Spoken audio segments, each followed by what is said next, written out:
All right, I think we should probably get this party started. What do you guys think? Welcome, everybody, back to the ZAWA Together server. Sorry I did not get an episode out this week, but I did want to make sure we got some time together to work on this kind of stuff. All right, this kind of stuff. Hello to MC Amber. Hello, welcome. We'll be on soon. All right, good. Yeah, right now we currently have Baloo, myself, Kithron, Orskull, and Sakana on. Orskull, I see you popped up in chat too. Baloo, I see you're in chat. Look at you. You're there. You're in chat. You're here. And Purple, hello, welcome. Welcome to the chat. We've got some stuff to do today, as the title of the stream would suggest. I'm going to be working on the Volcano today. Volcanoes, plural. Let's go take a little fly, shall we? Hopefully, with this many people on, it doesn't, like, cause the whole thing to explode and erupt. Take your bets right now how many crashes we have today. Actually, knock on wood, it's actually been pretty good. We haven't had an issue with that in a while, so... what is the one and only... is that the one and only Big Baloo? I'm pretty sure it is. I'm pretty sure that's him. Alright, so this is the volcano, the little volcano. I want to specifically focus on that today because, one, I'm not too sure how long this live stream is going to be. It might be a little bit shorter than usual. I kind of want to take my kids out for pizza tonight, so dinner time I got to wrap this thing up though. But I've carved out, I spent some time on here just in between episodes and in between live streams carving out this area here to try to bring it down to right about here, okay? And so all of this needs to go bye-bye, but I also want to do that for the other sections too to get the shape of the cone carved out, and we can just, you know, take care of this thing. So 7 crashes today, chat. All right, that's gonna be what, it's gonna be 7. All right, hopefully that's not the case. Hopefully it's only 6, but yeah, we'll work through it if it is 7 or 10 or whatever. So that's the plan. Now, I did a little bit of carving to do this here, but I stopped right here. Why? Because this volcano, the big one, comes down here too. This is a very weird shape to try to carve out, very organic shape in Minecraft. So they gotta converge right here, and I don't really know how I'm going to do that. dig to here small. That's supposed to be a small volcano. So yeah, I don't really know how I'm going to do that. That's going to be a tricky one to do. I might save that for later when I got a lot more time on my hands. Today I just wanted to do some grinding and dig out as much material as I possibly can to start making this thing look like an actual volcano right here. Remember, this is the dormant one. The story behind this one is that it had a side eruption going that way. Alright, so, oh, BRB, Baloo's taking off. It had a side eruption going that way, so like this half of the volcano kind of blew, like Mount St. Helens style, blew off, alright? And then it formed a new chamber that over the eons made this. So yeah, that's the plan anyway. But first, I just want to make it a generic cone shaped, and then I'll do all the sculpting to make that side eruption pass kind of look, you know, appropriate. Kithron, hello, welcome to the stream, and you're in the game. So yeah, what kind of luck is that, dude? Worked for us right next year. That's crazy. That's crazy luck is what that is. Alright, so I'm going to get to work on doing some grinding. I'm going to need more chicken. I only got 10 more of that. Ooh, it's taking a while to eat. Ooh, that's never good. Is this number 1? No, it was just taking a while. Speaking of eating, I haven't eaten anything today. So I have Pop-Tarts here, and I'm going to bust one open immediately right at the top of the stream because I am hungry. I'm a hungry GReimer. Alright, so I've been working all morning on editing tomorrow's Planet Crafter episode. I had it recorded a little while ago, but I just got to editing it just today. And oh wow, that's a half a bed. Ooh, server I might be having a rough connection. But yeah, I'm missing 1 bar. But I've been working on it all morning today, and I got to a part in it where I got inspired. Okay, I saw something. I thought, wouldn't it be funny if I just made a little something funny here, you know? Cinnamon is in chat. GReimer Smells, thank you for the lovely greeting. Yeah, I thought I got inspired, and I was like, wouldn't it be fun if I just kind of added a little jingle in here, a little something. You guys know that I make my own songs on the channel, as far as I write them. I want to be clear about that. People get kind of butthurt about that. I've seen. I use a Suno AI to generate the songs, but as far as who writes them, that's me. I'm the guy who writes them. So this one is going to be a doozy. And I'm going to try, I might put the full thing in tomorrow's Planet Crafter episode. And then maybe I'll put a separate video of just the music video later once I do it. Because I'm writing it right now. I just got inspired. I got to get this done by tomorrow. And then I looked at the clock and I was like, oh my gosh, it's 1 o'clock. I have got to get the live stream going. I was wrapped up. I was fully invested. And then all of a sudden I realized what time it was. But yeah, as anyone who is a writer or songwriter or something might know, when you get inspiration, you get going, you just kind of go for it. You just power through it. And because it doesn't happen very often. And when it does, you got to take advantage of it. So yeah, that's why I got wildly distracted. And then I looked at the clock and it was like 12:55, and I was like, I've got the ZAWA live stream to do. So anyway, I'll finish that up. I got the song I'm writing. I don't want to give too much away, but well, I mean, I was editing Planet Crafter, so it's about that. I'm pretty sure you guys can surmise that. But ow! It was it's got verses now, and well, it's got 2 verses so far. I'm working on the 3rd. 2 verses. I got the bridge basically written out and the chorus written out, so it's almost done. But it's going to be a doozy, and I'm doing this because it's going to be kind of a comedy thing. Okay, like I got an idea for a song coming up here that is it's going to be great, and it's going to be more of a serious thing. But it's going to be, but this one is going to be a comedy thing. All right. So you guys, similar, you guys remember when I made the first Planet Crafter song? Or that one wasn't AI though. That one I actually commissioned a guy in Fiverr to do. And he wrote it, and I gave him the premise, and it was really all him. That's the reason why I like using Suno AI actually, is because it's up to me to make it sound good. I mean, yeah, the AI program generates the song, but it only generates what I kind of dictated to do. And so I'm not computer savvy. I don't know, or not. I'm not music savvy. I don't know how to play instruments, but I do have ideas in my head, and if I could somehow play the instruments, I would do it myself. But I can't. So kudos to the people who can. But so I use Suno AI to do it up. Oh, I almost thought I fell off there again. To make these things. But this one that I'm coming up with tomorrow, I think those of you who have been fans of Planet Crafter know one of the kind of ongoing jokes in the series, and you're gonna love this song. So you can't smell. He doesn't have a nose. I do have it. I can smell just fine. Everybody's built backwards. Their feet smell and their nose runs. Yes, I can smell just fine. But yeah, those of you who have been fans of Planet Crafter, you are really going to appreciate this one, and I am going to try to get it finished tonight, so it's in tomorrow's episode. In fact, it has to be, given the events of what happened in the episode. It's going to be a doozy. So yeah, hopefully you guys tune in tomorrow for that episode. It's going to be a good one. I need to get some torches going here before I have another skeleton shoot me in the face like that one that just happened. But how are you guys doing? How's your weekend going? Talk to me. How's it going? Other than Cinnamon, who's just telling me I smell. How's everyone doing?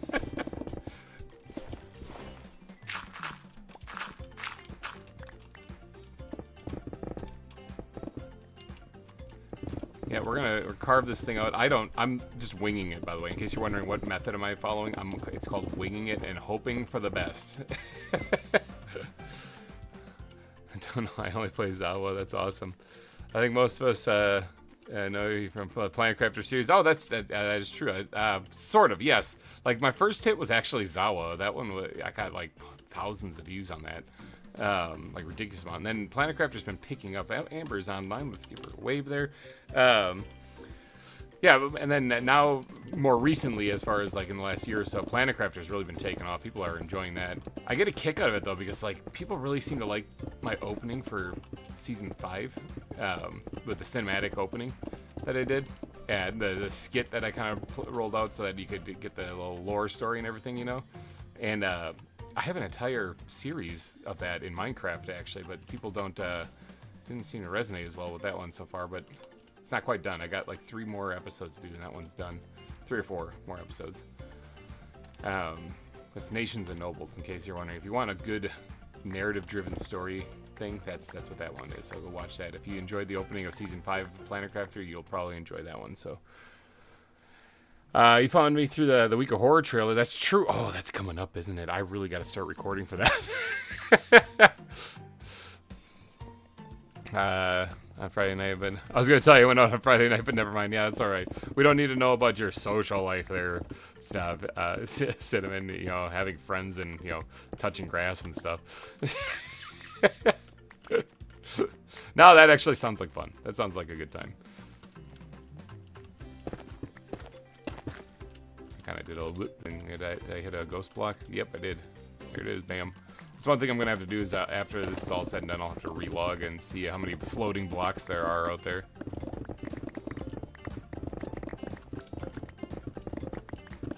There is a slight method to this madness, though. It's not total guessing.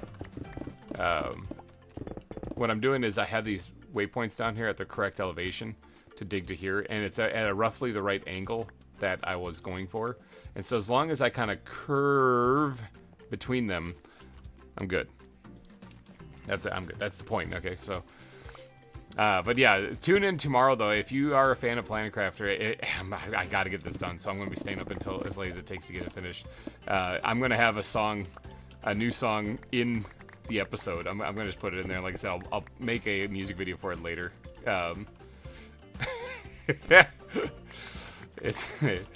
Or maybe I'll just cut that part out and release it as its own separate video later, you know, but it'll still be in the episode. As I was writing this, I was like, oh, this could be so funny. This could be so funny. Speaking of touch grass, I ended up in a field. Didn't sleep the entire night, and ended up in McDonald's at like half past 7 in the morning. Oh, that's crazy. I still haven't eaten yet today. I gotta eat some of these Pop-Tarts or something. I'm like famished.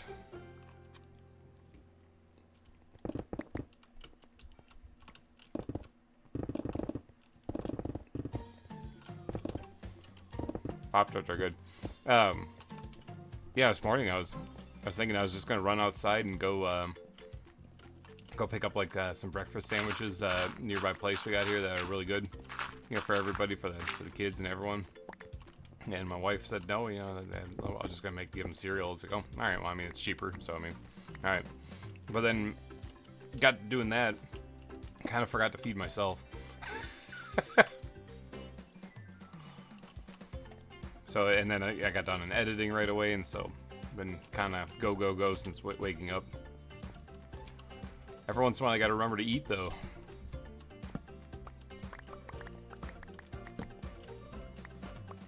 You outside, really? Yeah, I was gonna go out to a store even. It was crazy. I would have seen grass. I wouldn't have touched it, but I would have seen grass as I walked by it.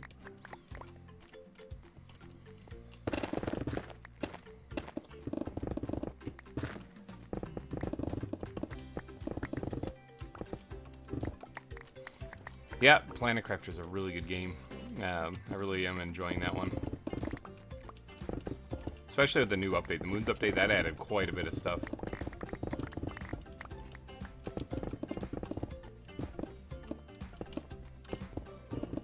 Oh, I did another... We got a ghost block someplace. I mean, yeah, maybe I was just whipping for no reason.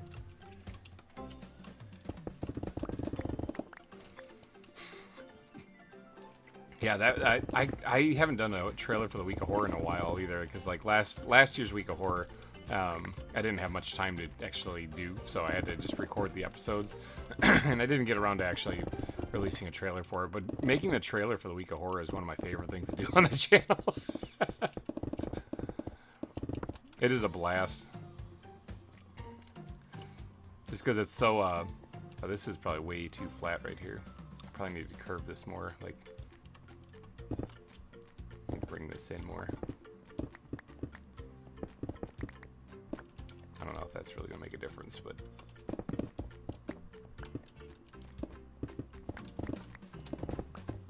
yeah, maybe I'll wait on carving this in more, and I'll worry about that after I remove this chunk of land above me here.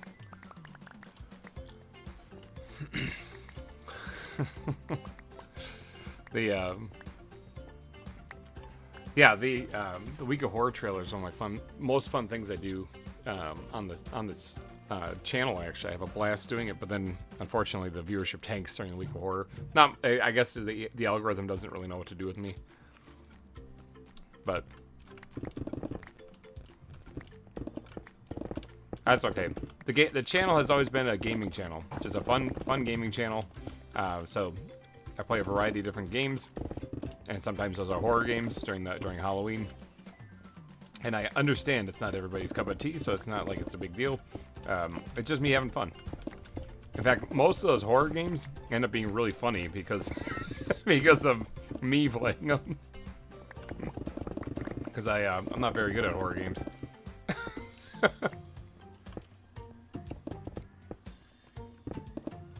I think it is getting nighttime, so I should probably power nap because, you know, creepers be creeping, so.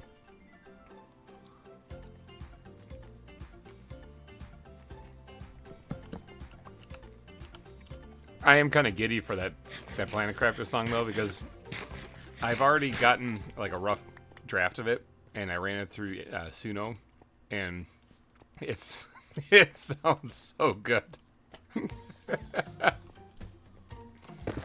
And that's the point.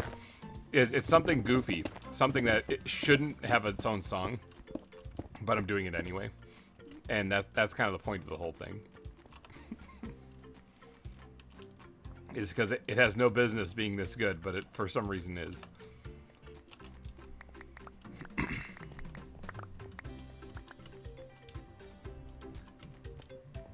Come on, Volcano, emerge from this plateau.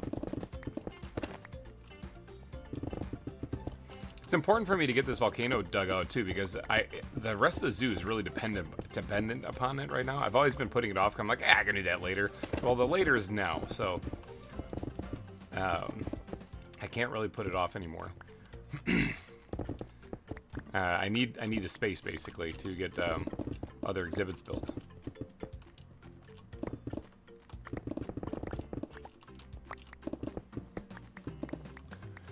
I love to watch you play Still Wakes the Deep. Isn't that the one about like the oil rig and there's something going on out there, some horror game like that? Something I might already have in my library. Something that I might. No, just kidding.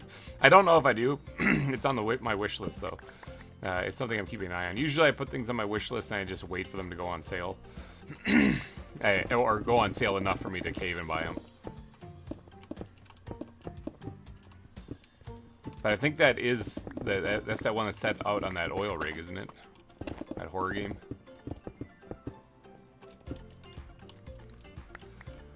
It would be a lot of editing for you, over 200 not YouTube friendly words. Well, see, that's the thing. My channel is family friendly-ish, meaning think about what you're watching, you know? Have there been swear words on the channel? Of course there has been.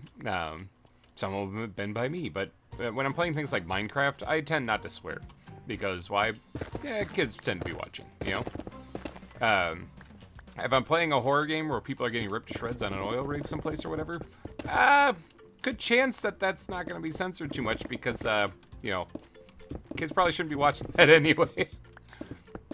So, and I'm parent to 3 lovely kids. And I have to tend to them, so I would hope that other parents would tend to their own kids in regards to what they're watching. Yeah, family-friendly-ish is what I aim for on the channel. But you're not gonna find anyone or find me on this channel that's blatantly like being vulgar and swearing and stuff like that. So that game has a lot of F's and C bombs. Yeah, that's it. I mean, it all depends. All depends. F-bombs have been said on the channel too, so it happens. I know, like, I thought about it because I just played South of Midnight, and they swear in that occasionally. Not very often. It's not like it's berated with swears or anything like that. But I thought about that the first time somebody said the F-bomb in there. I went to go censor it. I was like, I gotta take this out. And I was like, why? I mean, because honestly, this isn't really a kid's game, so so I just left them in.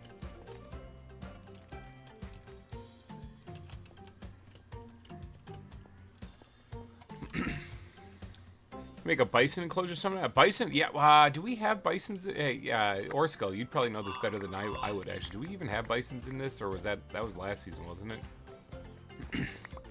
No, because we're playing a different version of ZAWA this season, and they don't have every single animal from last season in it. So I don't know if they have bisons in the pack, actually.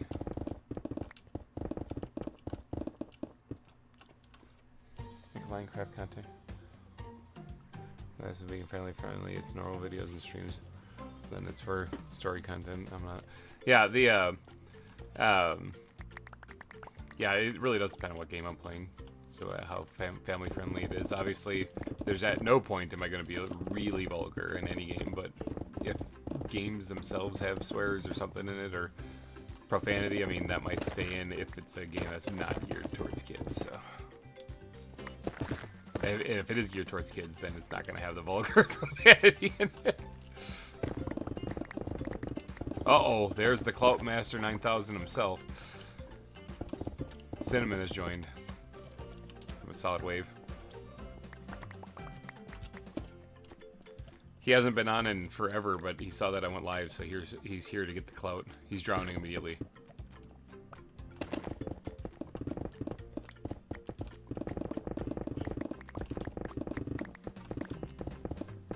Now, seeing black sandstone here, this would suggest that I'm getting close to the edge. Yeah, there it is. And I believe we're right above the panda exhibit, or close to it. Yeah, we're right above the panda exhibit. There's some giraffes here, too, that including the dinner bone one, that I haven't moved yet, but I think it might be time. I think it might be time. Takens are the closest thing to bison. We have takens, too, or takens.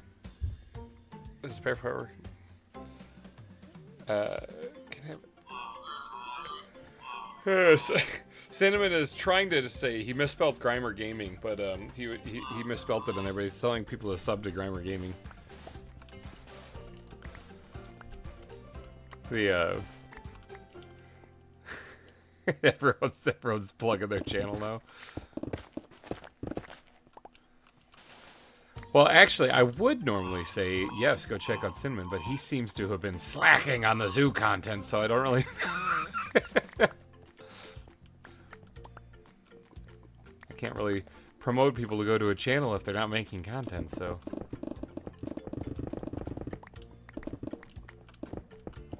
It's nice to see the number go up, but I mean, if you're not providing something for people to enjoy, I don't really know why I should steer somebody there.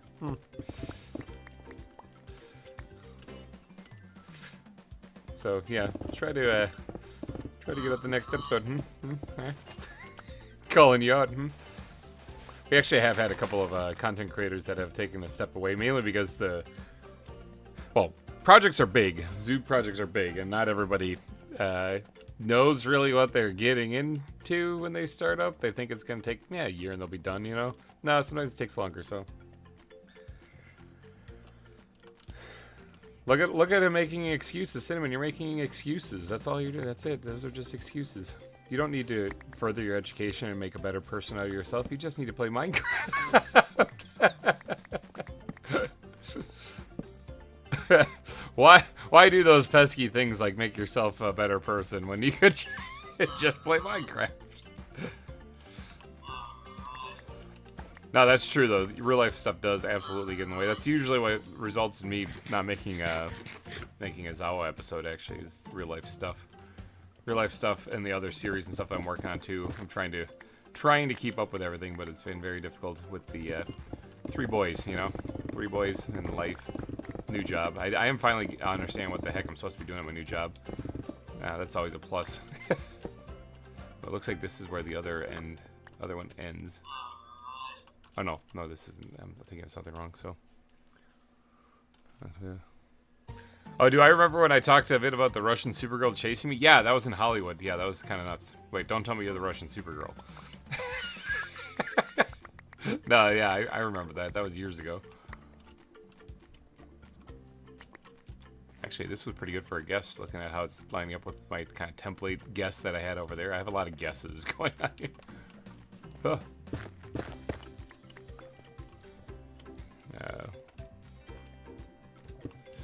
Yeah, that's true. I have been chased by a Russian Supergirl in Hollywood.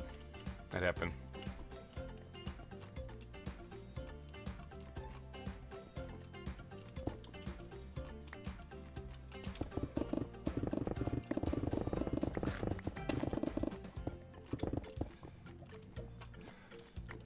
I had to hide in a watch shop to get away from her.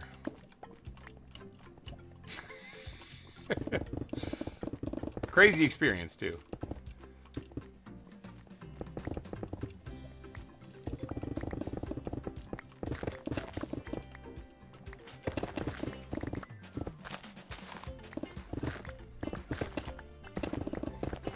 Yeah, childcare. I didn't get a college course in that. I got a crash course in it.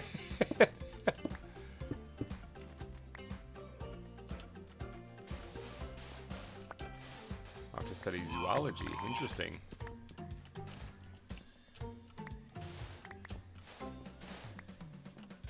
Oh, Baloo is back. So it's like, it's because people are joining at the moment.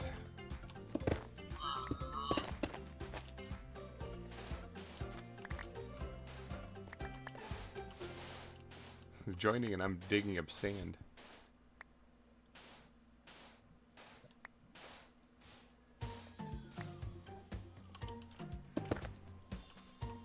Who's speaking of Baloo?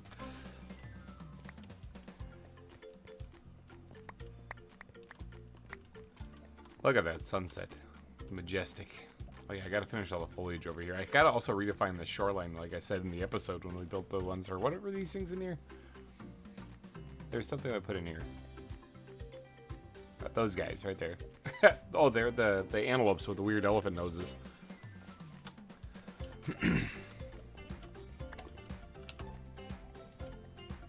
Let's get the bed out, take a little power nap here. Keep munching on the Pop-Tarts so I don't die of starvation.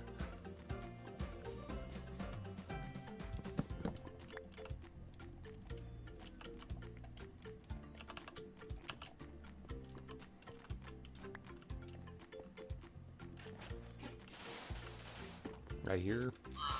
Child. Is that a creeper? Is that a creeper that just blew up? I was distracted because Lucas all of a sudden showed up here and all of a sudden was got blown up. Remember, creepers be creeping. Hi. Thank you, bud, for the pizza. There you go. Go upstairs, bud. That's Lucas. He's playing with magnetiles and he's bringing me triangle pieces all day today, saying it's pizza. Yeah, I just had a creeper, I think, dive bomb onto me right there. Interesting. Gotta watch out, they be creeping. Yeah, there's cobblestone.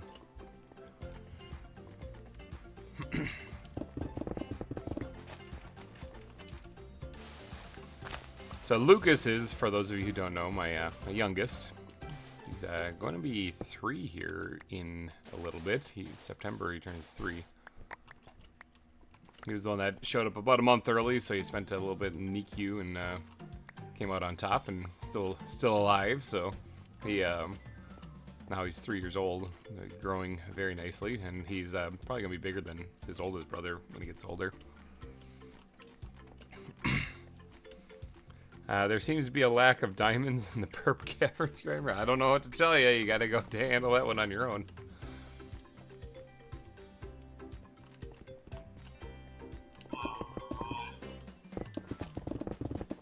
22 in September. Nice.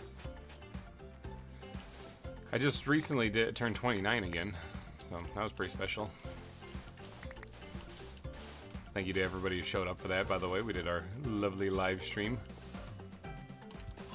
I don't really want to lower this too much, actually. I might have to replace some of the black sand here, but I wouldn't mind this coming down to right about where it is, because I was guessing this is where it was going to be when I was carving out the panda exhibit. So if I could smooth this in, it would be a good idea.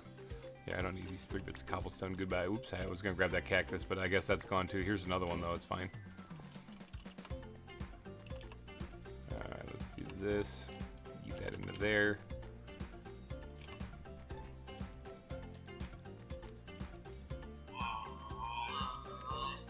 Get some of these in here. Those aren't full stacks, so alright. Ah, hidden in the depths. Nice. Sakana has found ancient debris. GG. I'm gonna go build Legos. Bye bye. Okay, I thought you were going somewhere with the Russian Supergirl story. Yeah, I was tracking you. But good luck with the Lego build. I actually currently have a TIE fighter right here on my desk made out of Legos that I built. Somebody sent it as a care package back when I was overseas, when I was in the Middle East. We got care packages from all over the place. Somebody sent a Lego set with a TIE fighter in it, so I built it, and I still have it. I brought it back from the Middle East.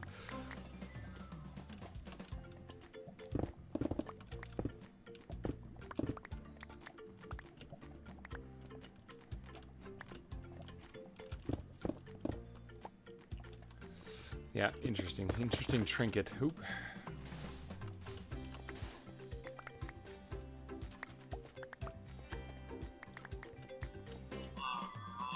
Alright, so that's dug out completely. Now, this might not be completely right, but I mean, it is this part done. And if that curvature is correct, which it might be, it kind of looks like it is. I gotta clear out some more stuff. That means I gotta make this steeper.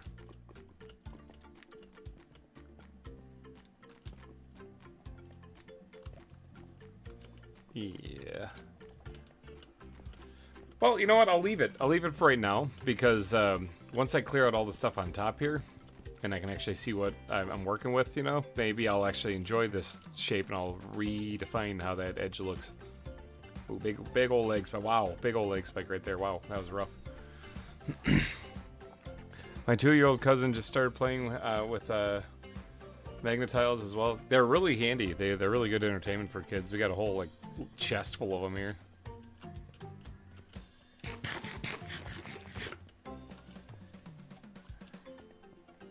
Alright, so I gotta get down here and start chopping away at this. I probably should go empty my inventory first, yeah.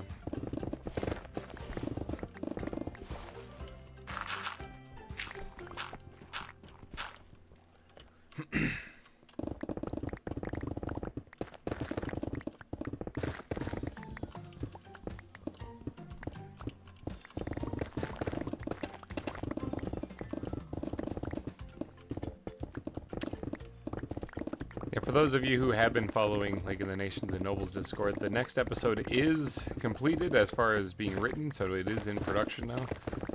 Hopefully you guys are enjoying that series. It's taking a lot of effort.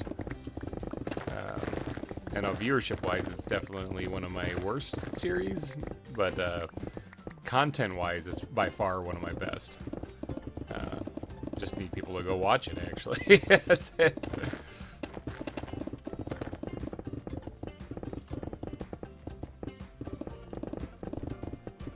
Picking up anything anymore. Oh no.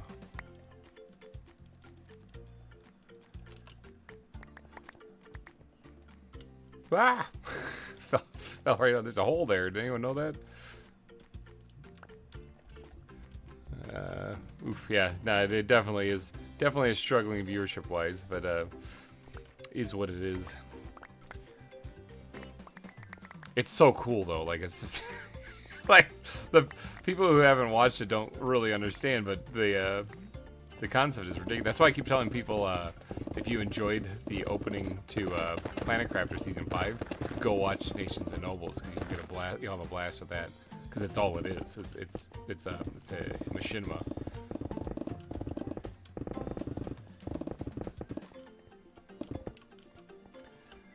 It's a machinima that is taking quite a bit of time to make too. Stuck somewhere, no fireworks? That's not good. The answer is you gotta fend for yourself. You can find sugarcane and kill creepers, and you can make fireworks. I'm a big supporter of people fending for themselves because it shows character, strength of character. Wow. That and people are kind of busy, so.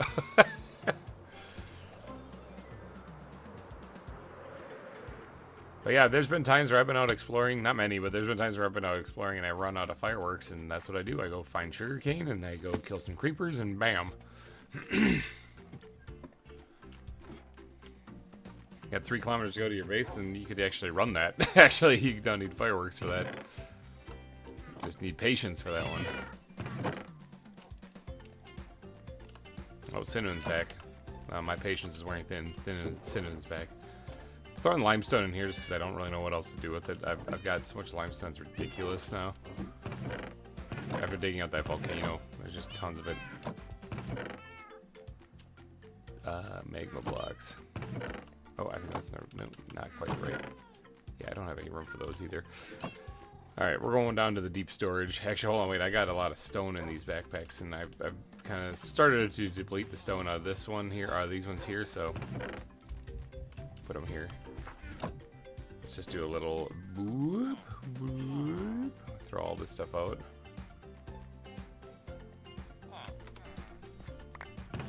That way I can just Yeet, yeet, yeet, yeet. Alright. You do that. Grab that.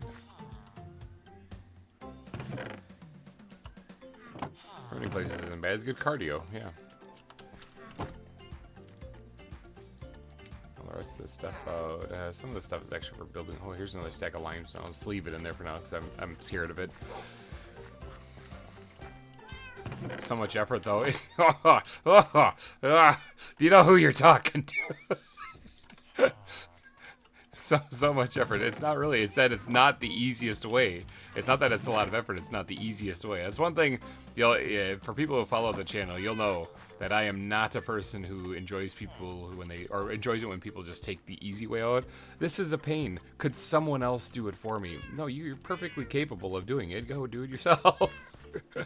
Unless it's, of course, like a service or something. Speaking of which, I do have to go check my shop, see if there's a creeper blast I need to repair. So I'm gonna fight the Ender Dragon. Yes, there you go. Yeah, people can toughen up and do things on their own. It's not like they can't; they just don't want to, and that's usually where you kind of lose my interest because I'm like, nope, you can do it. They do the same thing with the kids too, where they're like, I don't want to, but no, you got to because you got to be able to fend for yourself. Not a matter of you wanting to. Yeah. Take, for example, actually, here's a fun story. Getting kids to potty train. Oftentimes they don't want to do that, or they don't want to wipe their butt, or whatever, you know? Well, you gotta get them to do it anyway, and you gotta think of ways to do it, but ultimately the reason why is because it's an excellent example. They have to be able to do that on their own, because when they get older, they're gonna have to do that on their own. So... yeah, like someone chopping down a whole forest. Yeah, you could have probably been done with that long before we actually chopped it down for you. Or by we, I mean like I chopped down like 5 trees and then Wither Rose took care of everything else. There's no creepers over there, so I don't really need to go over there.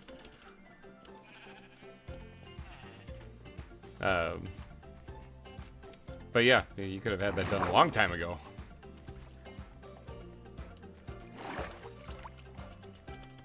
I'm even mad at myself partially for this. Well, not really for getting other people to do it, but for at myself because like this zoo I probably should have been a lot further along with. I am actually really far along with it, but I mean I should have had the volcanoes at least dug out by now. That's why I'm focusing on it. I'm kicking myself.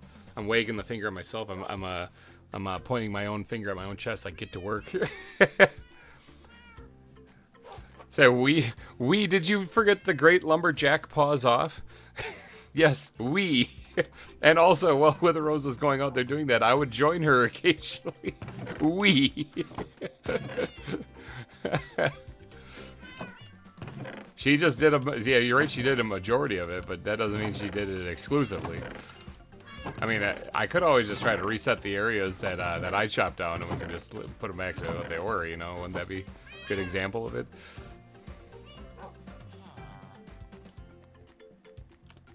Chicken. I need chicken.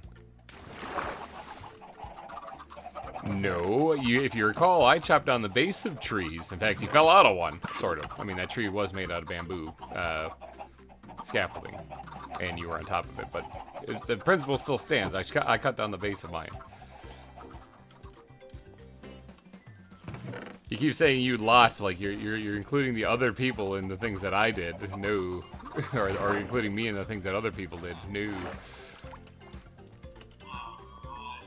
And more importantly, even if people did leave floating trees, you could have cleaned them up. It's your build after all. You wanted the trees gone.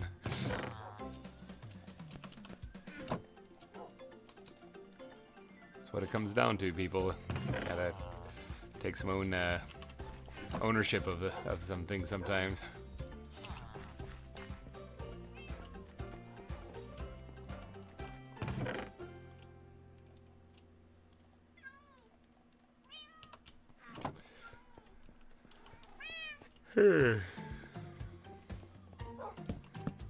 I'm also still collecting these because Cinnamon's favorite tree still needs to get built and it needs coconuts on it. But this is my only coconut or cocoa bean farm, so I'm collecting more. I need to to actually get this emptied here. No, that one's empty already. There's one that wasn't. This one. I got a lot of random stuff. I think the netherite I don't actually need, or netherrack rather, not netherite. I'll keep netherite. Netherrack, we'll just kind of put that over there. We'll fertilize the pumpkin. So capture nets are in here. Looks like I got a couple extra music discs from killing creepers down in my little hole in the ground.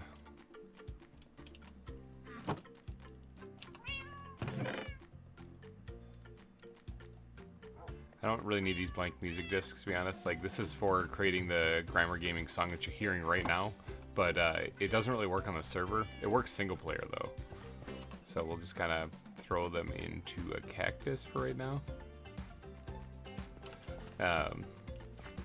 Get a little wiggle room in that chest.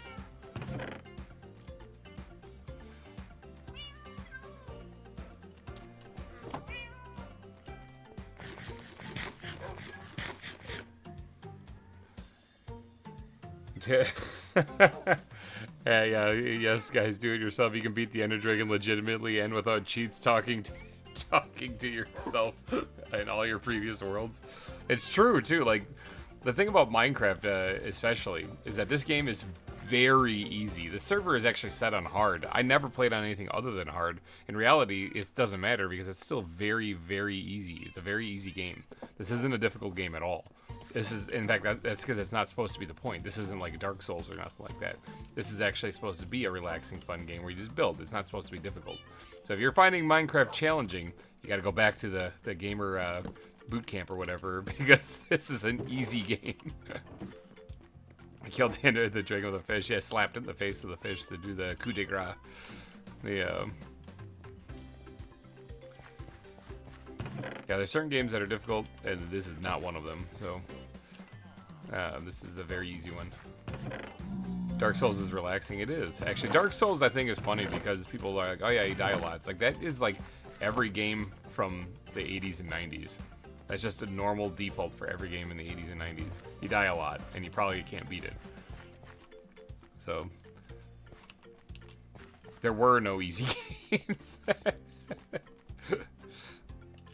See, I'm gonna sacrifice more netherrack because I need that. I'd rather keep these than the stacks of netherrack. I'll just eat those. Fertilize the pumpkins again.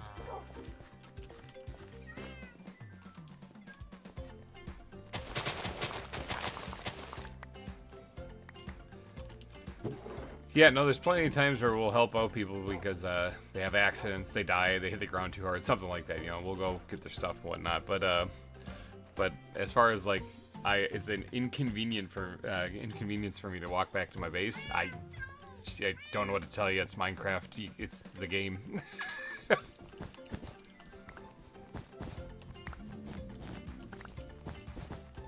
And you don't actually have to walk back to your base. Remember, you could find some sugarcane and a creeper or two and fly. I never die on here. That's true. Cinnamon never dies. Nope. Nah, even I've died on here. What, I got killed by wither skeletons. My face planted that fortress that one time. I got killed. I got killed by boars in the first couple episodes. This season I had a few deaths. Actually, I don't even know how many times I died. Options, not options. Statistics. How many times have I died? 3, 4, 5 times died. Number of deaths, maybe it's under. Number of deaths, 3. Yeah, the 2 boars and the wither skeleton. Oh, not bad.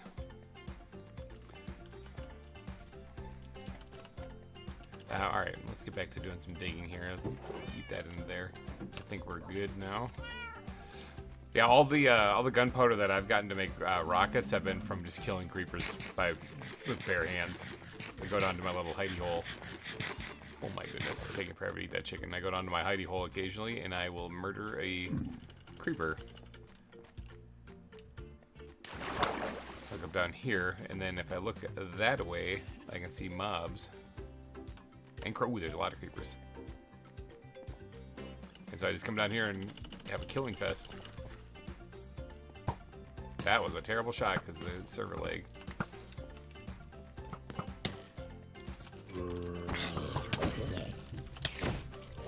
The other mobs get in the way, though. Pesky other mobs.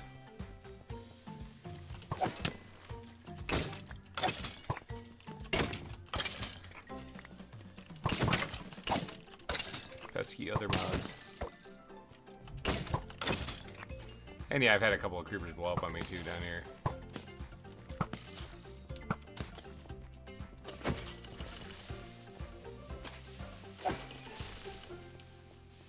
But as long as I get looting going on these things, I can get gunpowder.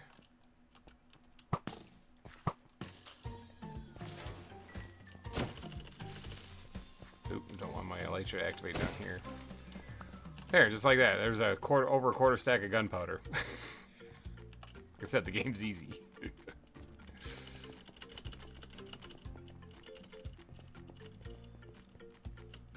And it's middle of the day too. It's not even like you had to wait till nighttime for creepers to spawn in.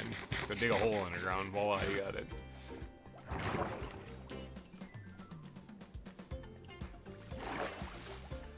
My world has 4.4 hours of playtime, and I'm here on my way to go kill the dragon. Excellent. Yeah, you'll do well, Purple, if you join in during our public events that we do for the milestones. You'll do well, because those are 48-hour servers, and our goal is to try to beat the dragon. And oh yes, there is another one coming up. For those of you who have noticed, we are creeping up on the 7K subscriber mark. I've noticed, and so I'm like, all right, well, it looks like it's time to party then, assuming we hit that. So if we do hit that, I already have an idea of what we're going to be doing. We're having a little celebration. I'll reveal more once we get there, but it is going to be another survival challenge, like what we've done before. They're usually a lot of fun. They open up on Friday night and they close on Sunday night, so my pickaxe is a little rough. Ow. Face planted. Flew right through that llama's butt there. I love the last one. Yeah, the one where it was an ice spikes biome only. Something is killing me. Well, you should stop that. That's really unfortunate.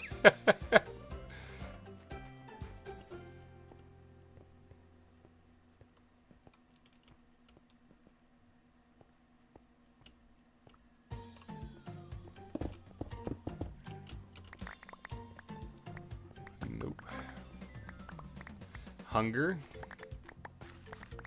Are you standing on a black rose or something like that? With the rose?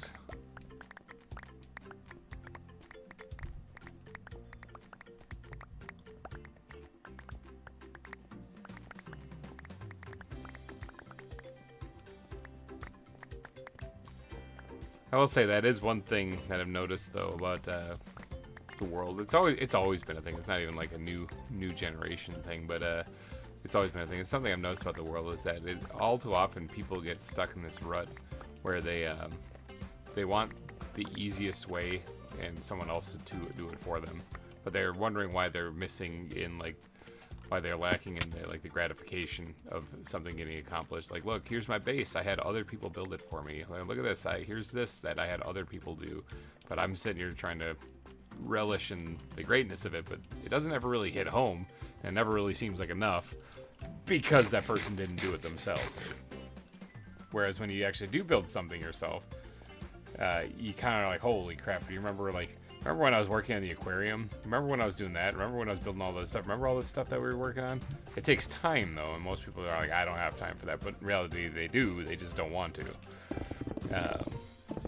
It's something I've noticed. It's not only in gaming. It's not even any one in particular person. It's actually, I just see it a lot. A lot of people are trying to take the easy way out constantly on stuff. And in reality, you don't need to do that. You can just take pride in your work, you know? Take pride in your work and bring something beautiful to the world. There, bam. That should be a bumper sticker. When people are like, I can't do it. Yeah, you can. Yeah, you absolutely can. So in the words of Shia LaBeouf, oh yeah, I was absolutely talking about Cinnamon. But yeah, no, Cinnamon, to your credit, here, I'll give you a compliment. To your credit, you're building your own zoo. Your zoo is looking great. You just got to get back to it. But yeah, your zoo is looking great. So, and that's something that you built and you can be proud of.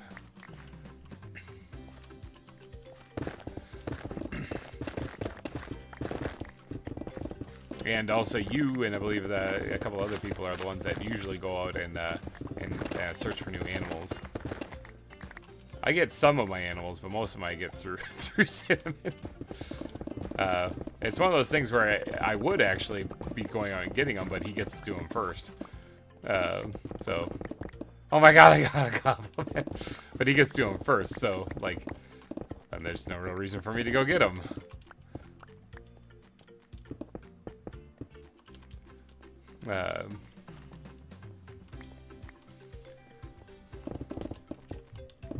From who? From Cinnamon, and there's I know like Random's gone out before, a lot before, and there's been a couple of people. Tinnikin did a lot of searching too back. She doesn't really play much anymore. She's getting geared up to go on the Omega server, so she's not already there. And Orskull, yes, Orskull has been doing a ton of that too.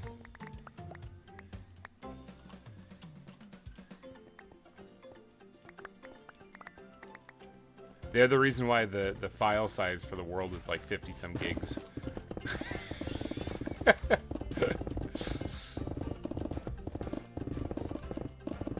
A lot of people who manage servers will be like, well, you should put a world border on it or something like that. It's like, you do realize we have to explore to find animals, right? That's kind of part of the game. You have to explore to find animals, so. I could talk so much about ZAWA, but I don't want to type so much.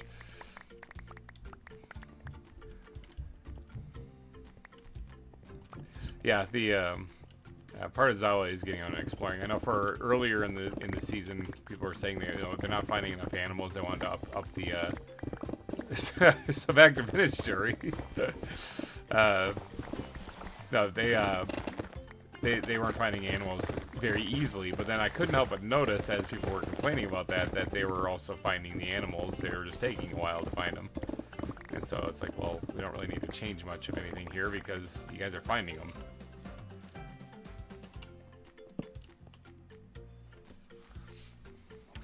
But on the topic of Vintage Story, I recently had a conversation regarding that. Got me thinking. Vintage Story didn't do so well on my channel. Just didn't really take off. I switched it to be more of a live stream event then, because I enjoyed playing it, but it didn't do so well on my channel. I don't know how interested people would be in seeing that return. It is a very challenging and very grindy game. So I'm kind of weighing the possibility of possibly going back into that. But like I said, at the same time, I got a lot already going on. So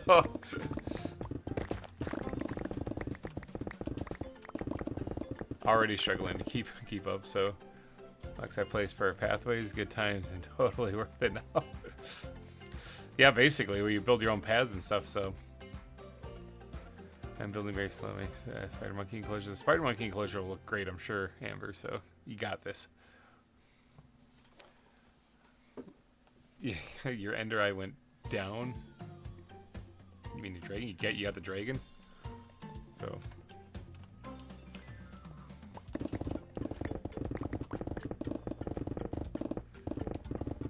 Yeah, we do have a fair amount of animals. People have found them in various places, and then we got the whole breeding operation up and running so that people could get more, and you got people helping out to do that. So, I mean, it's exactly as the ZAWA server should be, you know? But one thing it doesn't cater to, though, is the quick fix. I just want to hop on here, build this epic, massive zoo in like a month maybe, and then that's it. You know, that's probably not going to work out. You're going to need to do it's a time sink. You're going to need to put some time into this if you're going to build a zoo on this server type thing. It's going to take some time, or limit the size of your zoo. I say that because I was thinking about the 3,000 subscriber special we did, where we actually did a week-long zoo server, public zoo server. People could come on and build a zoo if they wanted. And for that, I built a zoo that had like 3 or 4 enclosures in it, because I wasn't going to build a massive zoo because I didn't have time to. So if you're hopping on to try to play for like a month or something like that, and then you're going to have to get going, then plan accordingly. You know, I can't build a huge, massive zoo, so I'm going to build a small one instead. It's sort of like when I joined Minecraft, the season 8 of Minecraft. I knew I was going to only be on there for a short while because it was a Patreon server and they were charging a whole lot more than what I do to be on there, and that was not something that was feasibly. You see, you can make it. It's possible, and it was not something that was going to be possible for me to sustain. You know, paying that Patreon amount. It was like 25 or 30 bucks a month. It was just ridiculous. It's almost like a third or almost a quarter of a year of what. Actually, what is that? No, that is a half a year of being on this server. So I wasn't going to be able to keep that going though. So I made a list of things that I wanted to get done while I was on the server, and then I just simply went and did them. And when I was done with them, then that was it. I pulled my Patreon. And I stopped making content from the server because I was done.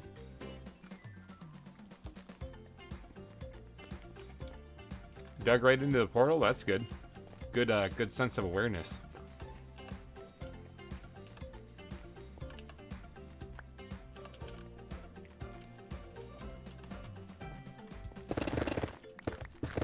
Oh, we're gonna have to take a trip to the Ender. This pickaxe has seen better days.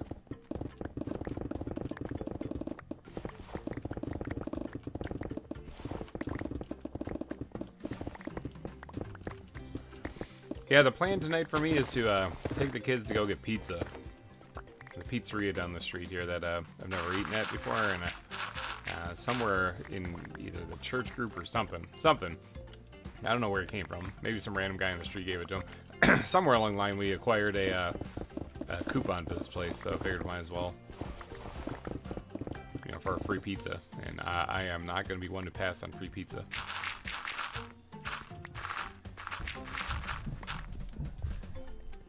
So if it was just randomly given out by some employee on the street, that is a brilliant marketing scheme.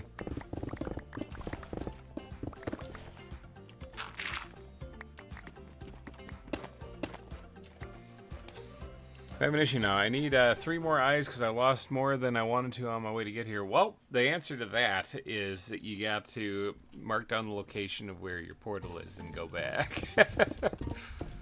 So that you can come back when you do have the 3 eyes. If you have the blaze powder rods on you or something like that, you could also just go into the nether. If there's a warp force there, you know, you could get the ender balls really quick and then blaze rod it up, and voila, you get them that way. Nothing like battling through the nether right before you go fight the dragon, though.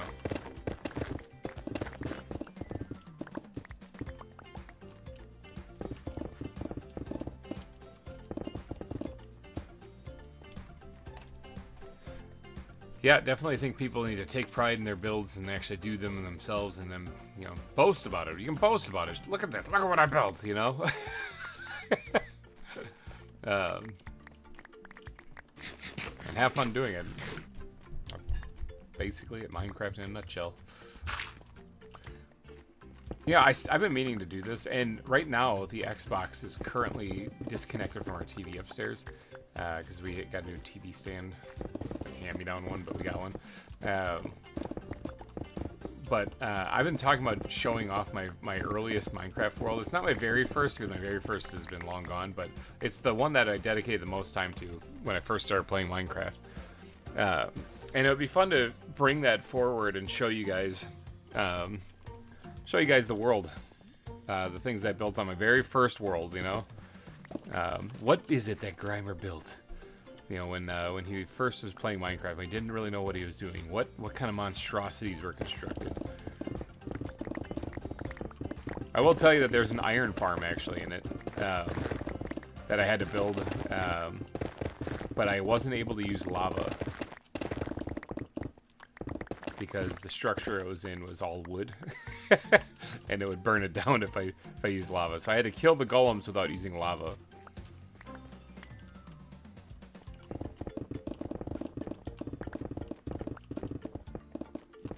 Captain Craig.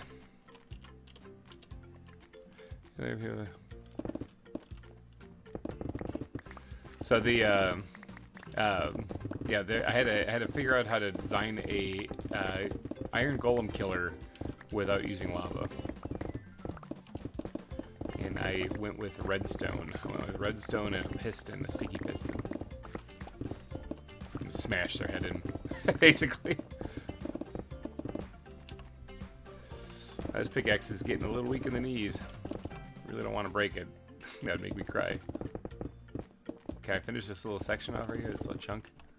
I keep an eye on this thing though. 50.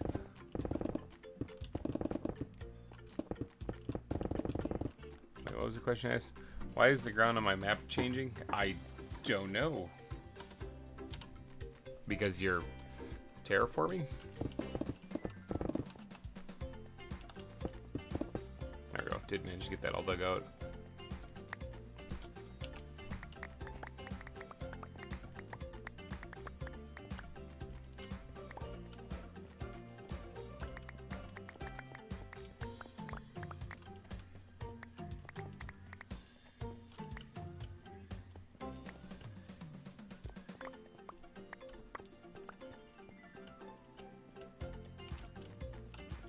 Okay. Well, I got... Oh, look at there's a ghost block right there. I've got to go repair my pickaxe now, that's for sure. Grass went from green to brown. Well, you should try watering it.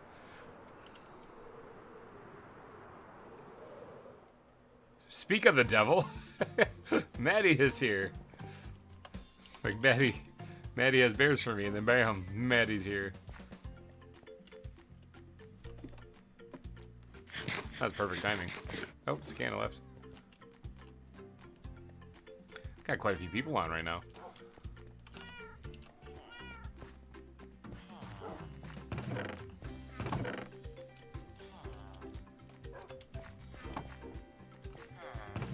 What did I do this time? Nothing. You're good, Eddie. Just, yeah, Cinnamon mentioned you and immediately appeared. It was crazy. It was like a magic trick.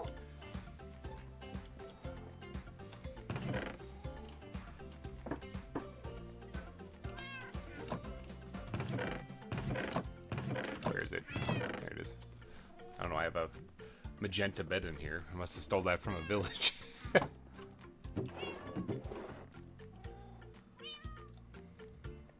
Okay, I'm gonna need to empty my chest too when I get back, or my backpacks too when I get back, but I want to go repair my pickaxe first.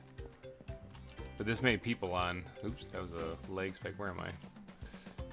With this many people on, I don't know how great the spawn rates are gonna be, so maybe I'll switch to the fortune pickaxe in the meantime, so.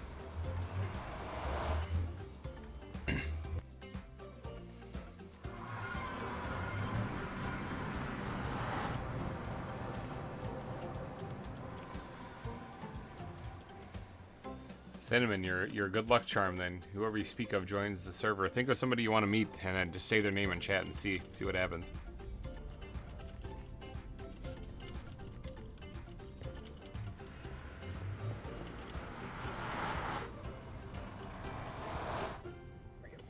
Just passed by the nether goose.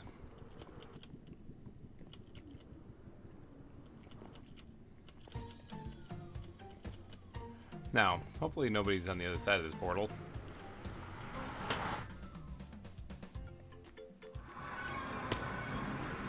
Sometimes there's zoglins. I did have a death there, didn't I? VintageBeef. Well, let's see. Let's see if he appears. Wouldn't that be crazy? I don't think VintageBeef is going to be joining randomly, though, so...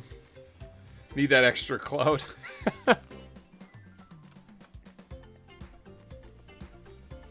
Didn't I die to a zoglin? So I got killed twice by the boars in like the first episode, right? I died to the wither skeleton. And I died to the zoglin here when I crashed as I was coming out of here. Isn't that 4? That'd be 4 deaths. Maybe it didn't count the zoglin one because I crashed. Yeah, number of deaths 3 it says only. Weird. Maybe it didn't count, actually. It had killed me, but I wasn't logged in, so... I'd imagine if he did join. That would be pretty funny. Now, I do have every intentions of reaching out to be... Oh, this thing is clogged. Empty some of this that starts emptying.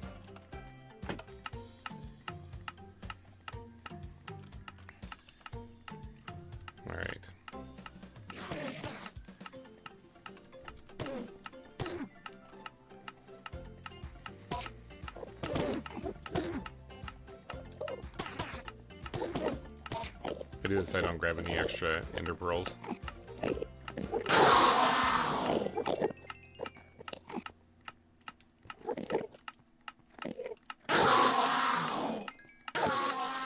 Yeah, it's gonna be a long road to Tipperary here because we gotta wait for these things to spawn in, and with this many people on the server, I think it's gonna be a little bit.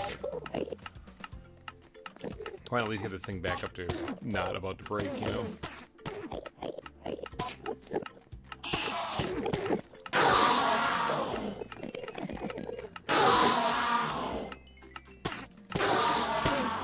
That's how I've been repairing all my tools, by the way. And yeah, sometimes the creepers are, or not the creepers, the Endermen have backpacks, and so they. Oh, they're sparkling. Those are the emerald backpacks.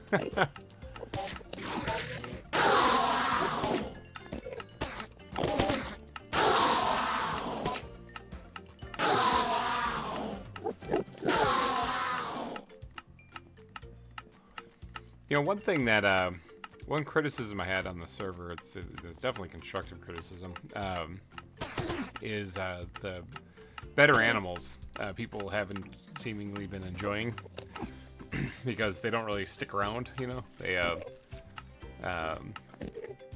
you know, they despawn frequently. They're not very easy to capture, a lot of them and stuff. So, one thing that we could do, especially if we go into another season, is remove that and just stick to just ZAWA, straight up ZAWA.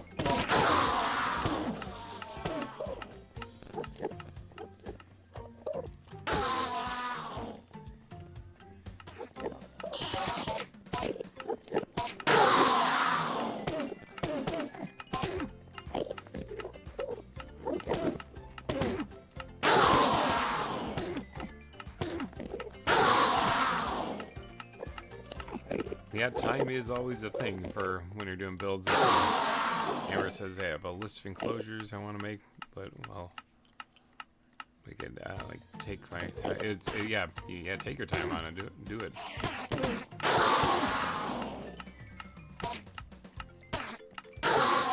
It's funny, because, like, a lot of them despawn, but, like, aren't the badgers, better animals also?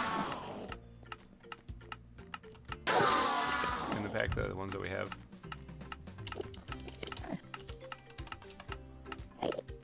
Yeah, better animals plus badgers. And that one's been around the entire time for me. It never despawned.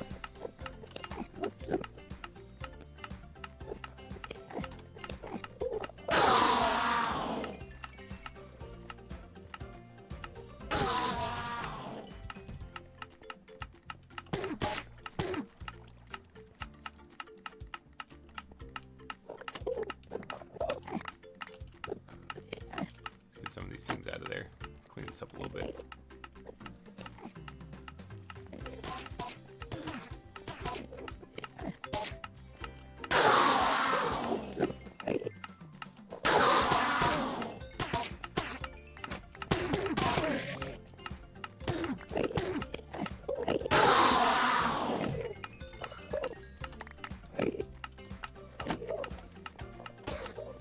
So hopefully we get to an ending with that clicking.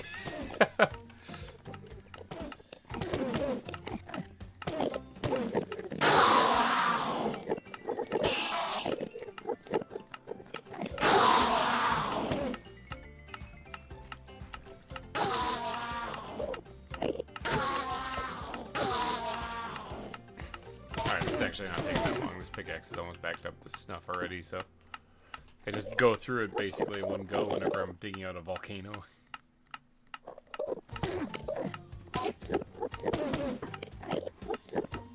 Oh, you've died 12 times? Purple, sorry to hear that.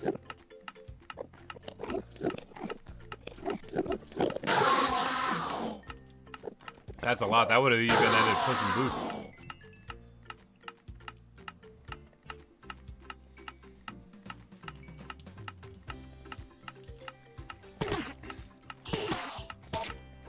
Got any pearls? Like,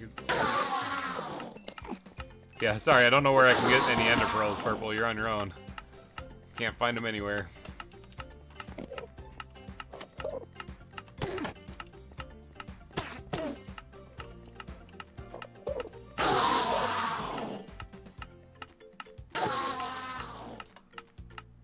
Yeah, I'll take one.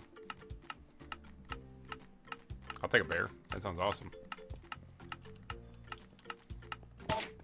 So all of the hoppers underneath here are full, so it's gonna take a while for that to empty out completely. So.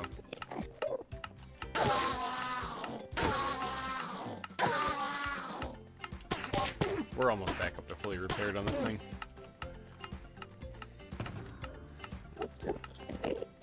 Fortunate Son is in here also. That's still fully repaired too.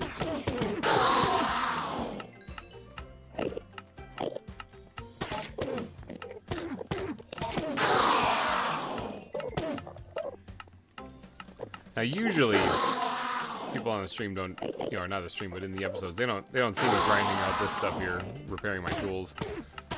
I try to take care of that in between streams and in between episodes.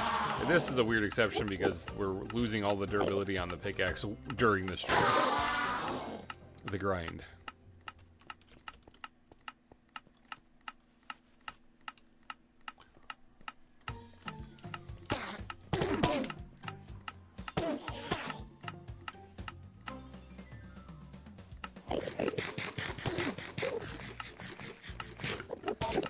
Really savoring that chicken.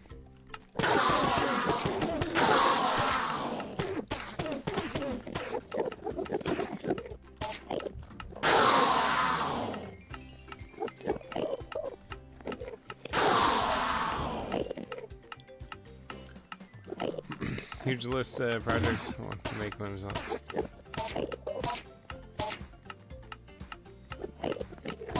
I mean, yeah, suggestions for names on animals and stuff you can always ask the audience for if you're making enclosures, Amber, for your animals.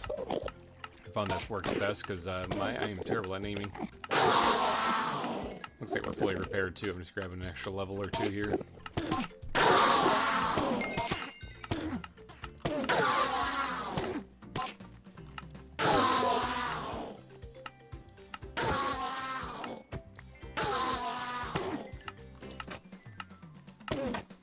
Alright. That's probably good enough.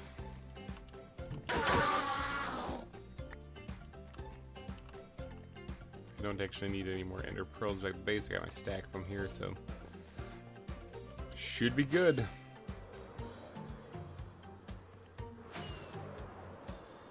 You got your Eyes of Ender you need purple.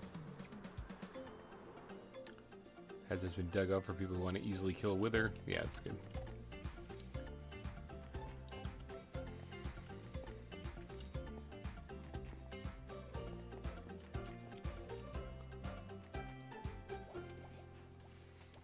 Alright, back to the grind.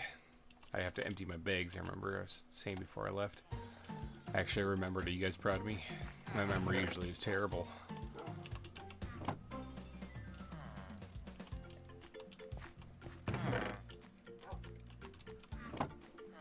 I can't wait. Like, I know I started at the top of this stream, but I cannot wait to finish that after the stream is over. After the pizza, I'm going to go right back to editing for Planet Crafter. Watch tomorrow's Planet Crafter episode. It's going to be a doozy. As far as story-wise, it's not like really going to progress anything other than just that natural progression that you see in episodes when I'm working on, you know, on terraforming the planet. But as far as entertainment, it should be a good one.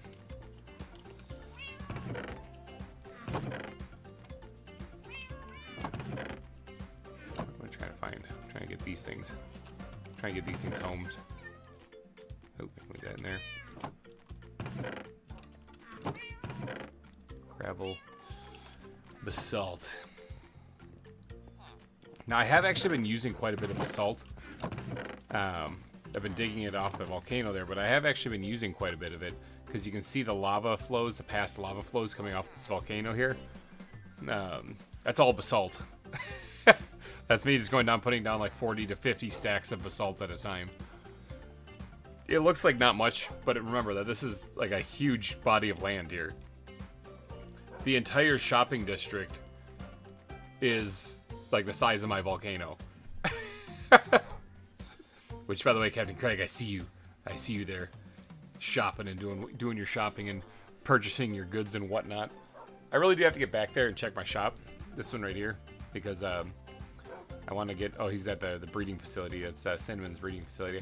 I want to check that to see if we have any orders. I guess I could do that right now while we're in between here before I go back to grinding that stuff out. We can finish emptying out at least a stone out of this thing.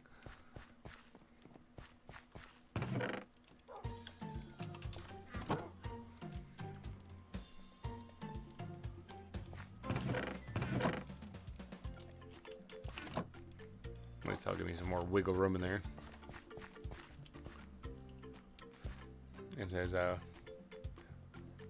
we don't all need cloud. Oh, Levi, hi, welcome, Levi Wheeler, welcome to the stream. Sorry if I missed you there. Yeah, this is a Patreon server. It's in the link is in the description, I believe. But yeah, it's for the $5 patrons can hop on here and they can play and build stuff. Server's been up and running for quite a while, actually. How do you see me on the map? On the map, you can pull up. Oh, I'm in the Nether right now, but yeah, I was just happened to be looking at the shopping district, and there you were.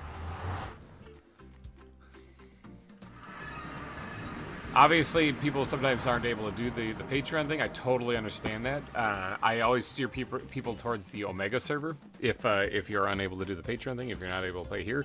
If you do want to play ZAWA and you want to get a good experience, then check out the Omega server. That is the home of VintageBeef. No payments in the chest. Nobody signed up for anything. No creeper blast to fix. All right, so we're good. That is the home of VintageBeef. So they do a lot of other stuff on the Omega server too. Like I think they had Pixelmon, but I think they pulled that for a second. And they also have like Ava Caving and all that fun stuff too. But that's a free server. That one's a totally free server. VintageBeef is the guy who got me into playing this. So I will push people his way all the time. So, but if you would like to come join we're a smaller group of people playing on this though. But if you'd like to come join us, then that's how. As far as this season that I'm doing of ZAWA, I would say if I were to be a guest man, I do want to really buckle down on it. It's mainly terraforming and landscaping I have to do. I've built so many exhibits, it's ridiculous. But I need to get back to doing the landscaping. That's the thing that's my big holdup right now. Yeah, Beavis saw it on GReimer. Yep. But yeah, I did show up on a couple of his videos. I know he toured my zoo once in one of his videos. So, yeah. So this is this season. I'm guessing I want to try to wrap it up within a year. Within a year, getting the zoo finished. That's my plan anyway. Oh come on, load the sweet majestic mountain.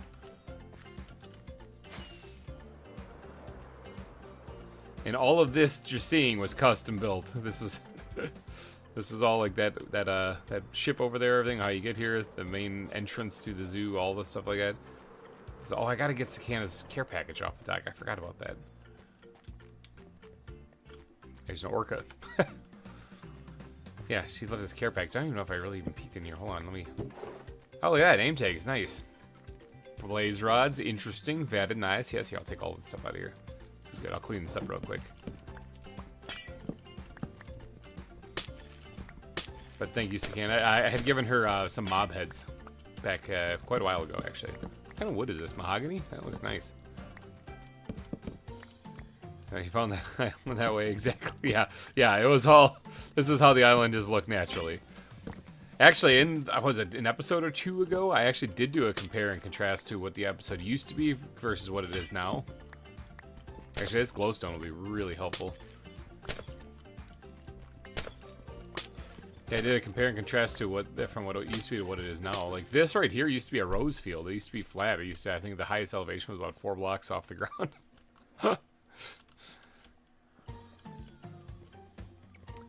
Let's see here. Wood backpack. Help me out here. There we go. Put those in there. Squid backpack. Help me out here. Put that in there and that in there. And do I have those in there? I do. Yes, right there. I think that's about it. I honestly am going to feed the slime balls to that orca. I sell those at my shop. I have so many. It's ridiculous. It's ridiculous. Hay bales are always good for decorating. They can go in there too. Ooh, cocoa beans. Those will definitely use for coconuts. Feathers I'm also going to feed because I got a bunch of them too. Cacti are good. I actually have a bunch of cacti, but I can store them. Sounds way too high up for me. I mean, look at this. And that, there was actually a volcano there as far as the biome, but it looked like a gigantic plateau. It did not look like a cone-shaped volcano. So there's been a lot of carving. It's been sculpting in Minecraft to get that thing to come to life. Bastion now, finding like everything in the world. Yeah, Bastions. You do have to find them now if you're gonna get netherite gear, because you gotta get the upgrade. I think we're playing 1.16.5 right now, so we're still before you have to get the. Oops, that one wasn't ready. Before you have to get the upgrade thing for it, the template or whatever. That thing like grew instantly. It was crazy. We got another row of cocoa beans coming in. Good. Sweet berries. Do I have these things someplace? I think I do. The volcano looks so much better. It does. Yeah, it does not. I mean, it's been a ton of work. I have had help on that. I will definitely give credit. I have had helpers. I only had like a few sweet berries. Helpers come and actually clear out, kind of like what I'm doing right now. Well, I carve it out, then they come and clear it out. I know Tinnican helped remove a chunk. Wither Roses helped out quite a bit. But as far as like carving it out, I do the carving, and then they just come do the land removal. But let's get back to it, actually. Oh, I have blaze rods on me that I don't really need. Whoopsie. That's alright, we'll just yeet them into there for right now.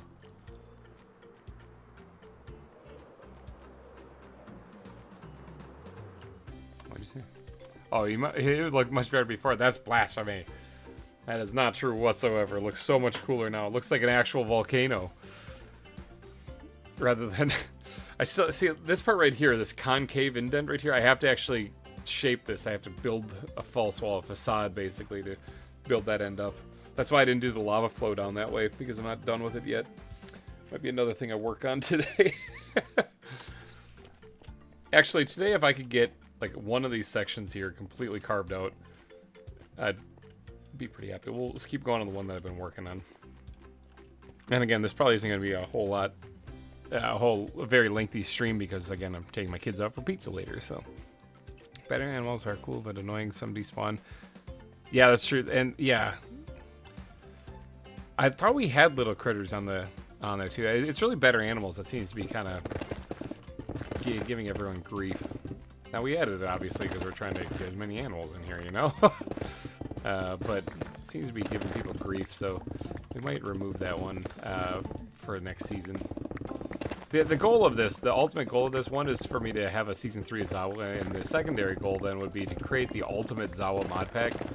So if you're looking to play a zoo building mod pack, we want this to be it, you know? And that includes all the updated stuff. Right now we're kind of in a weird spot because they updated ZAWA to 1.20.1, I think it was, or something. Maybe I got that version wrong, but it's 1.20 something, you know? And a lot of the add-on mods are going to follow suit with that.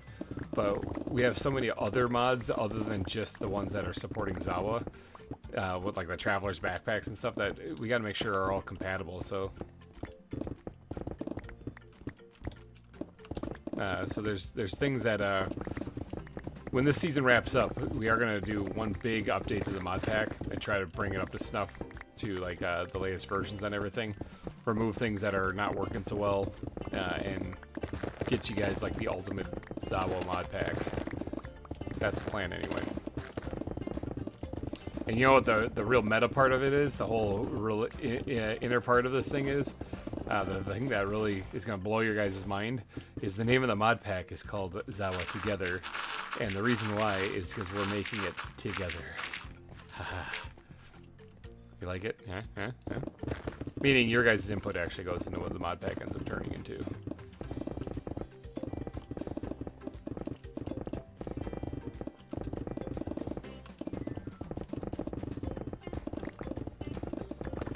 Ugh, so much digging.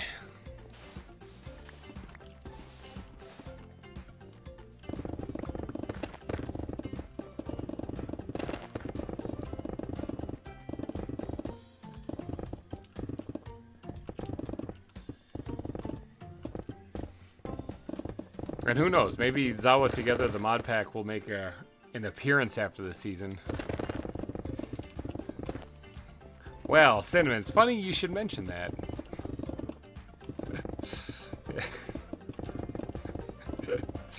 So recently, Bayfish and I have had a discussion. I'm not going to divulge everything in it, but we recently had a discussion about some things that we might be able to add to the pack that don't require updating the other ones, you know?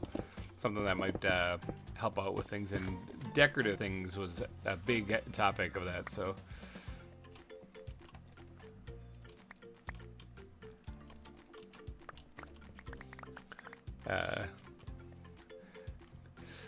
yeah, that's true. The better animals is the one that we're having an issue with. The other ones, though, not so much. I don't think so. I love piglins. I got 3 pearls now. Nice. Oh, you're trading. Ah, yes, that's a good way to get it too. You could trade with piglins. Go dig up some gold.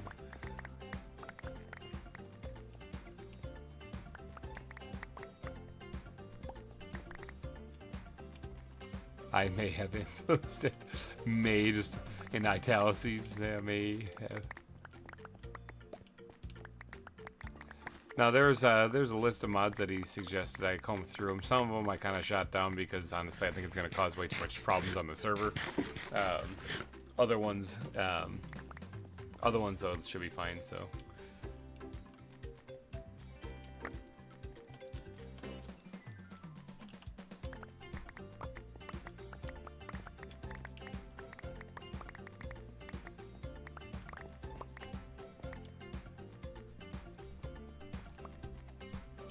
In case you guys are wondering why I'm not burning to a crisp whenever I stand on these lava blocks, it's because I have fire resistance at all times thanks to my backpack. So I need 2 blaze powder now because I had 1 left over. Do piglins trade for blaze powder? I don't believe they do. I think that is just straight up blazes. So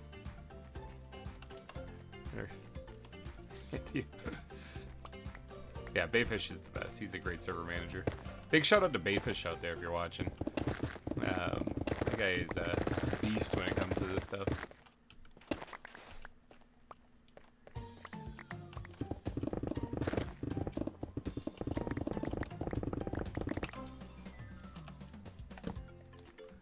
Oh, I thought it was nighttime. Oh, it was nighttime. Maddie slept. She beat me to it.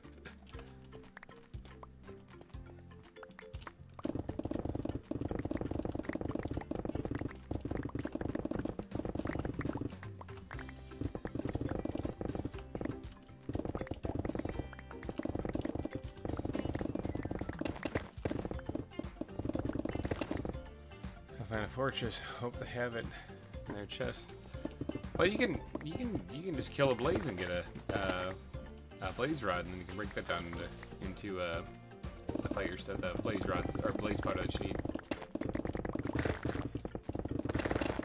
You don't even have to find a spot. If it's like you're worried because it's like, oh, I don't want to find a spawner because they spawn in around me and they wreck me, then you can just find a blaze in the fortress just wandering around.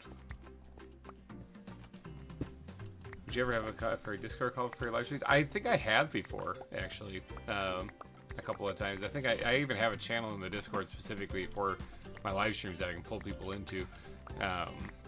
But I haven't joined into that in a while because usually, actually, there's not enough people to pull in. This time there is. There's plenty of people on right now. But this time, at the top of the stream, I was explaining about how I was wrapped up in editing Planet Crafter, and I've got a really awesome surprise coming, and I totally almost missed the stream. I looked at the clock, I was like, oh man! And I hopped on ZAWA server quickly and got everything going, so I didn't really plan much ahead, other than I knew that I was going to be working on the Volcano in this stream, so... but yeah, I have done that before, actually. But today isn't going to be a very long stream, so yes, that when this season wraps up, though, we'll definitely be updating the mods, and then we'll figure out a way to get Adventurer's Backpack or Traveler's Backpacks to come with too. That's the thing about this mod pack, I think, that get to a Discord call. Well, I mean, it's a voice channel in Discord. I'd have people join in that. Same thing as doing a call to a person. But oh, there's something there. But yeah, when we do finish up the season, we'll definitely be updating everything. But we are the only, as far as I know, unless people found another one, we are the only ZAWA mod pack that actually has Traveler's Backpacks installed in it. It used to be in the ZAWA Rebuilt mod pack, but then they're like, oh, we're having too many compatibility issues, or there's too many problems with it. And as we found, they were not lying. The ZAWA people were not lying about that. There are actually quite a few problems with it, but we fixed them. The biggest issue we found with the backpacks is that they could corrupt a chunk when placed, and they could also crash a person's game if a person put too much stuff in them. And now you ask, like, how would you put too much stuff in them? You know, given that it's only got a limited quantity. Well, certain things are worth more. Like, this is a stack of stone, for example. But if I put a shulker box full of stacks of stone in there, that would be a lot more information in one spot. And as a result of that, the backpack exceeds the memory allotted to it in the mod, and it crashes the player. It also works the other way around, we found, because shulker boxes apparently have a limit too. So if you take a backpack, because normally you can't put shulker boxes in shulker boxes for that reason. But if you put a backpack in a shulker box that's full of stuff, it totally can go in there, and as a result, you're gonna end up crashing your game, and you're gonna have a hard time logging on, and we're gonna have to go in and manually delete your. Yeah, so there's those kind of issues that I think that the main ZAWA crew didn't want to deal with on their servers and stuff, you know. So, which I totally get, but here we're a smaller group, so we'll deal with them. So if you want a mod pack out there that actually has the traveler's backpacks in it at your own risk, this is it.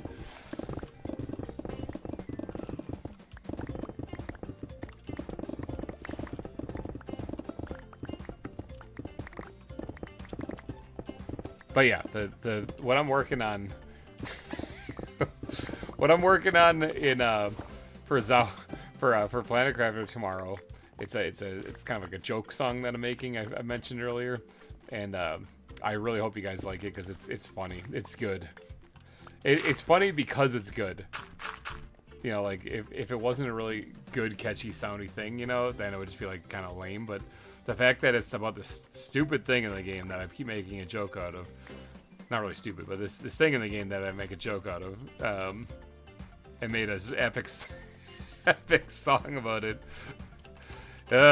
So yeah, you guys will like it. Hopefully you'll enjoy it.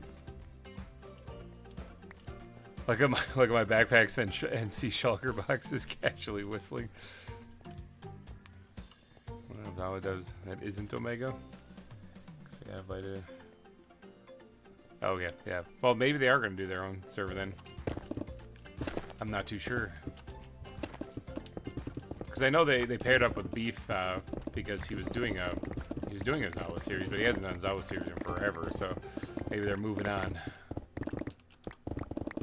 In case you're wondering, yes, I have actually put the bug in his ear, because I think a lot of people would enjoy it if Beef were to come back and start doing more zoo building stuff. But I think what he's doing is he's letting the series cool off, because viewership was nowhere near as good as it was when it first started. So, giving it a break, it would seem. And whether or not he ever gets back to it, I don't know. It's all always entirely up to the content creator, so. Similar to like the market, if you want something to succeed, you've got to put your money where your mouth is, type thing. So if people want ZAWA to succeed, then you got to go watch the ZAWA stuff, you know. Then the content creator will look at it and be like, huh, this is a really popular series. I'm enjoying doing it. I might as well keep it going. But if nobody's watching it, they'll be like, well, I'm enjoying doing this, and I had my fun. I guess I'll move on.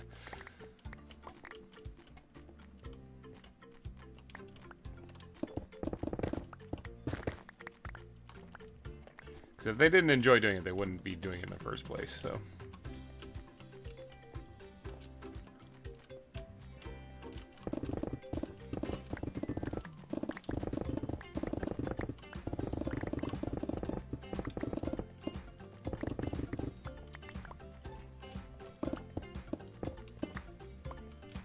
Not mean to fall down.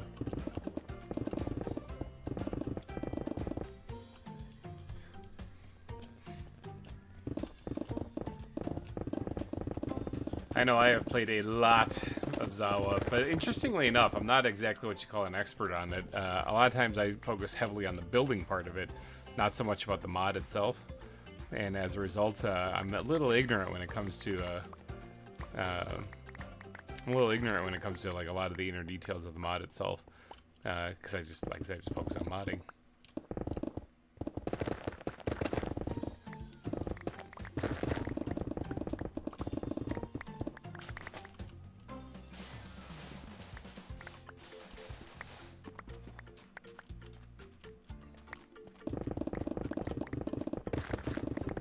Who's saying September's gonna be good? Oh, Maddie says September's gonna be good. Ooh.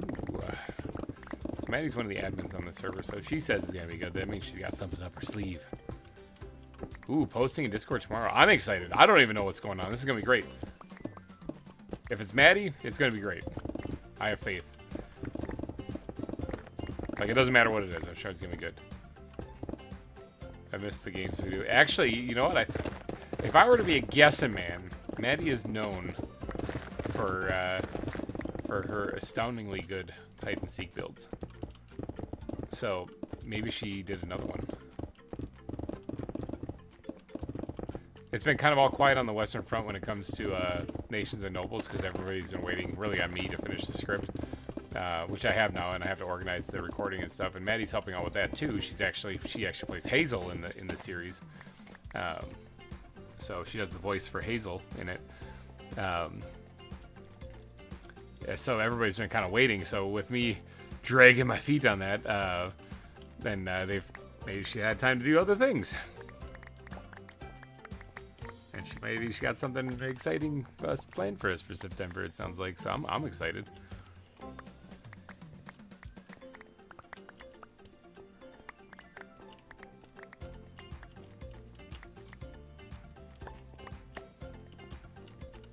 Whatever it is, it's good, and I'm going to be part of it.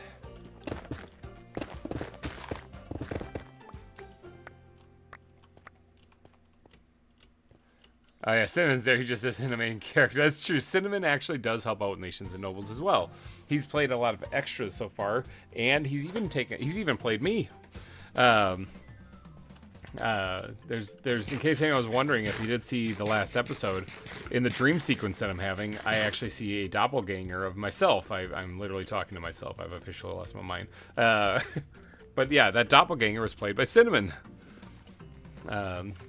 And he'll fill in and he'll play roles for people who are unavailable. And then he also has a skin for just a background character that he always does. So you might see a familiar looking background character always show up. So that was anyway, you can have, yeah, we'll definitely need some help. Or Skull, again, it's mainly background characters, because in the story the nation is supposed to have a population, it's supposed to have people in it, and if we say that but then every time they show an establishing shot or something there's like nobody there, doesn't make much sense. And we can, to a certain extent, do that on our own too, because like we can set up a different shot and whatnot, but sometimes we're in the shots that need to have background characters in them, so we absolutely would need then extras to play background roles. To sell it. So the show, it's literally a Minecraft movie that I'm making, but not that kind of a Minecraft movie. It's a better one. Yeah, it's a better Minecraft movie. So maybe that's why I should subtitle it: Nations and Nobles, a better Minecraft movie.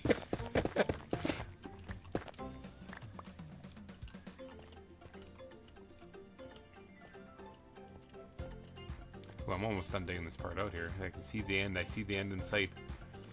I, however, don't have room in my inventory anymore, so I gotta go take a big old dumperooski.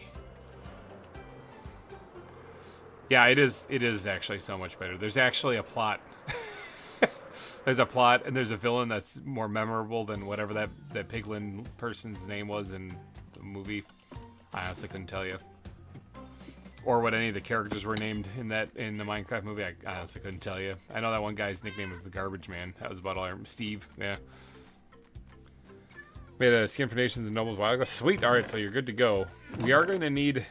There's some scenes... I think I posted the script in our group chat too. So if you read through it in the beginning part, there's some scenes where it shows some flashes of what's been happening while I've been unconscious. And that one we'll need extras for that.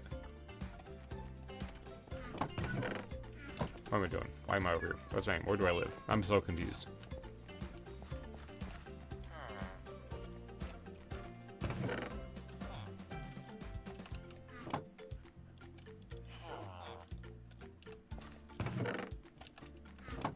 Anyone wondering why Cinnamon is talking in the third person, but it's a joke about GReimer when he's talking about himself in third person in the server? I don't think I talk about myself in the third person. I think I did make a post recently on Discord saying that GReimer Gaming is hitting is reaching 7,000. We're going to be doing a party celebration, revealing what we're going to be doing and everything for people, because they get the inside scoop. But that was referring to the YouTube channel, not me as a person. I'm me as a person. I don't have like 7,000 people that are just here. The channel does.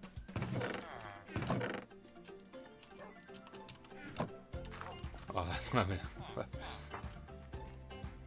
Yeah, that was literally referring to the YouTube channel.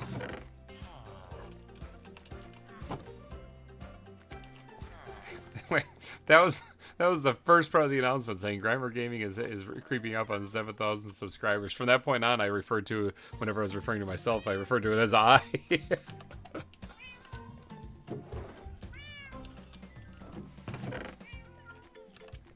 That's why I'm so confused. I'm like, I don't think I've been referring to myself in the third person. I thought you were just like making up stuff. Now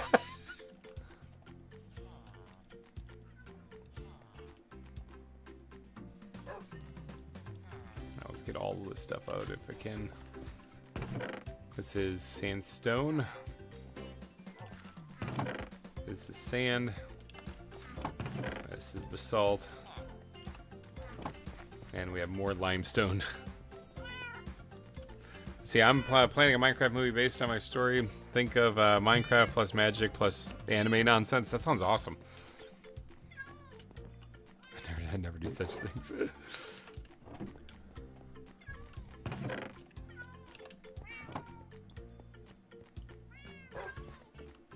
Found a skink the other day. Interesting. Isn't that like a weird, like lizard kind of salamander thing?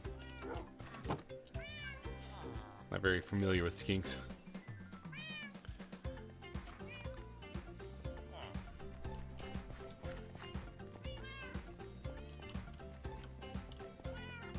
Yeah, I'll tell you, Nations and Nobles has quite a few people helping it out. Aside from the entire server, the Nations and Nobles server, which has got quite a few people like Ori and Baloo is helping too, and Van. I mean, there's so many people over there that are helping out. Grizz. I'm forgetting people. I know I am, but there's all of them helping out. Not only that, but you also have like Cinnamon and Orskull, Maddie. They're helping out. Tinnikin's helping out. I'm working on it. VintageBeef has assisted a bit. Nebris has done voice work in it. So it's like a massive production. And like I said, not many people are watching it. It's a shame because of how much work's been put into it. I would even argue and say that it's decent. It's not even horrible. Like most of the stuff I make is total garbage. But I would say that is actually pretty decent. So, as well as we have a mod developer actually helping out on it as well. That's it's not one of the mods that's actually on the server, but I need his assistance anyway because of what we're doing story-wise in the movie. So, I had to reach out to this guy because he made a very specific kind of mod that we needed some assistance with. So,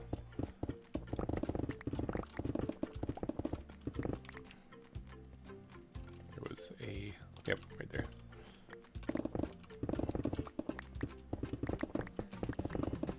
And that actually mod developer I'm going to have to be reaching out to here in a little bit because in a couple episodes his main part is going to be going up.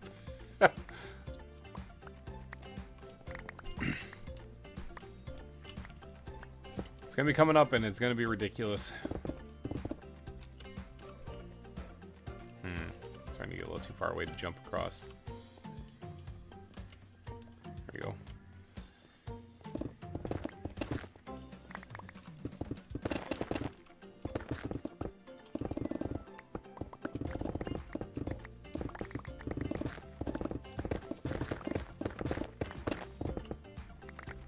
Chicken Jockey! Mixel, hello and welcome.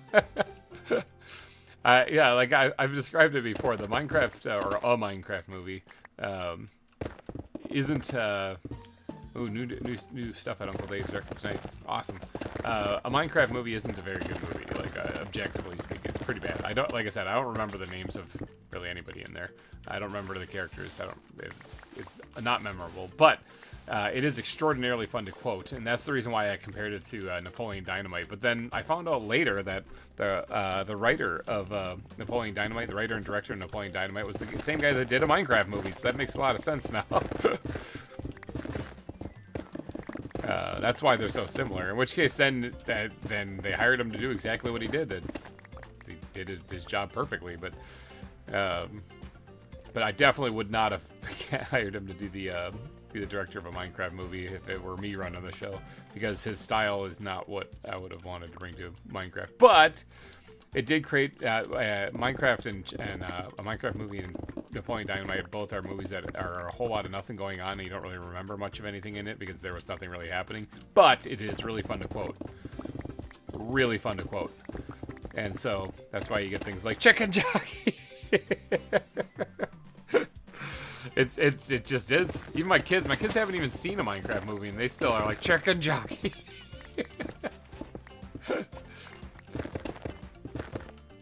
Yes, I believe villagers will still spawn if you're a moving outpost.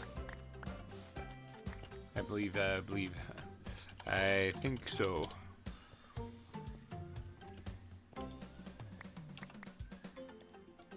Yeah, because it's the area. It's just like a witch hut. Like a witch hut is is considered a different like universe world in the world of Minecraft type thing. So even if you take the witch hut away, you'll still get witches spawning there if you give them a platform too.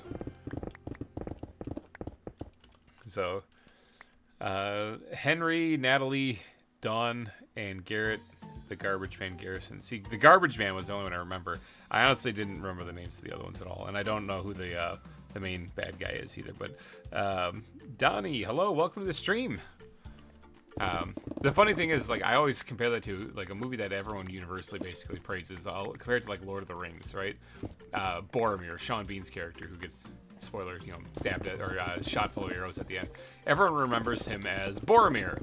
Boromir isn't even like a name that's what you call a very common name. Not like what these ones were. Henry, Natalie, those are all relatively common. Should be relatively easy to remember. But everyone remembers Boromir, but why? Because his character was interesting. And you know what his motivations are and his weaknesses and everything, And so when you see him die, it resonates, he had a role to play and everything. So in a Minecraft movie, the characters just kind of do stuff. Here's an excellent example. I was talking to people at work at this, some of which who are like in love with the thing, but they can't really articulate why, which they don't really need to. They may just find it interesting. Here's one example. You guys know, this is a little spoilers for a Minecraft movie. Not really. It's just one scene in it. Have you guys, the part where they're riding in the minecart trying to get away from that big piglin guy that's chasing after them? The second one that they sent, because the first one apparently didn't work, or was it the first one? I don't know. I don't remember. But there's that big piglin guy chasing. They're down in Steve's diamond mine, and they need to get away from this thing, right? And so they rolled their cart into an area where there's a bunch of creepers. And the creepers were all there, and Steve's like, oh, I forgot about my creeper farm. The problem is that's not a creeper farm. That's just a cave with creepers.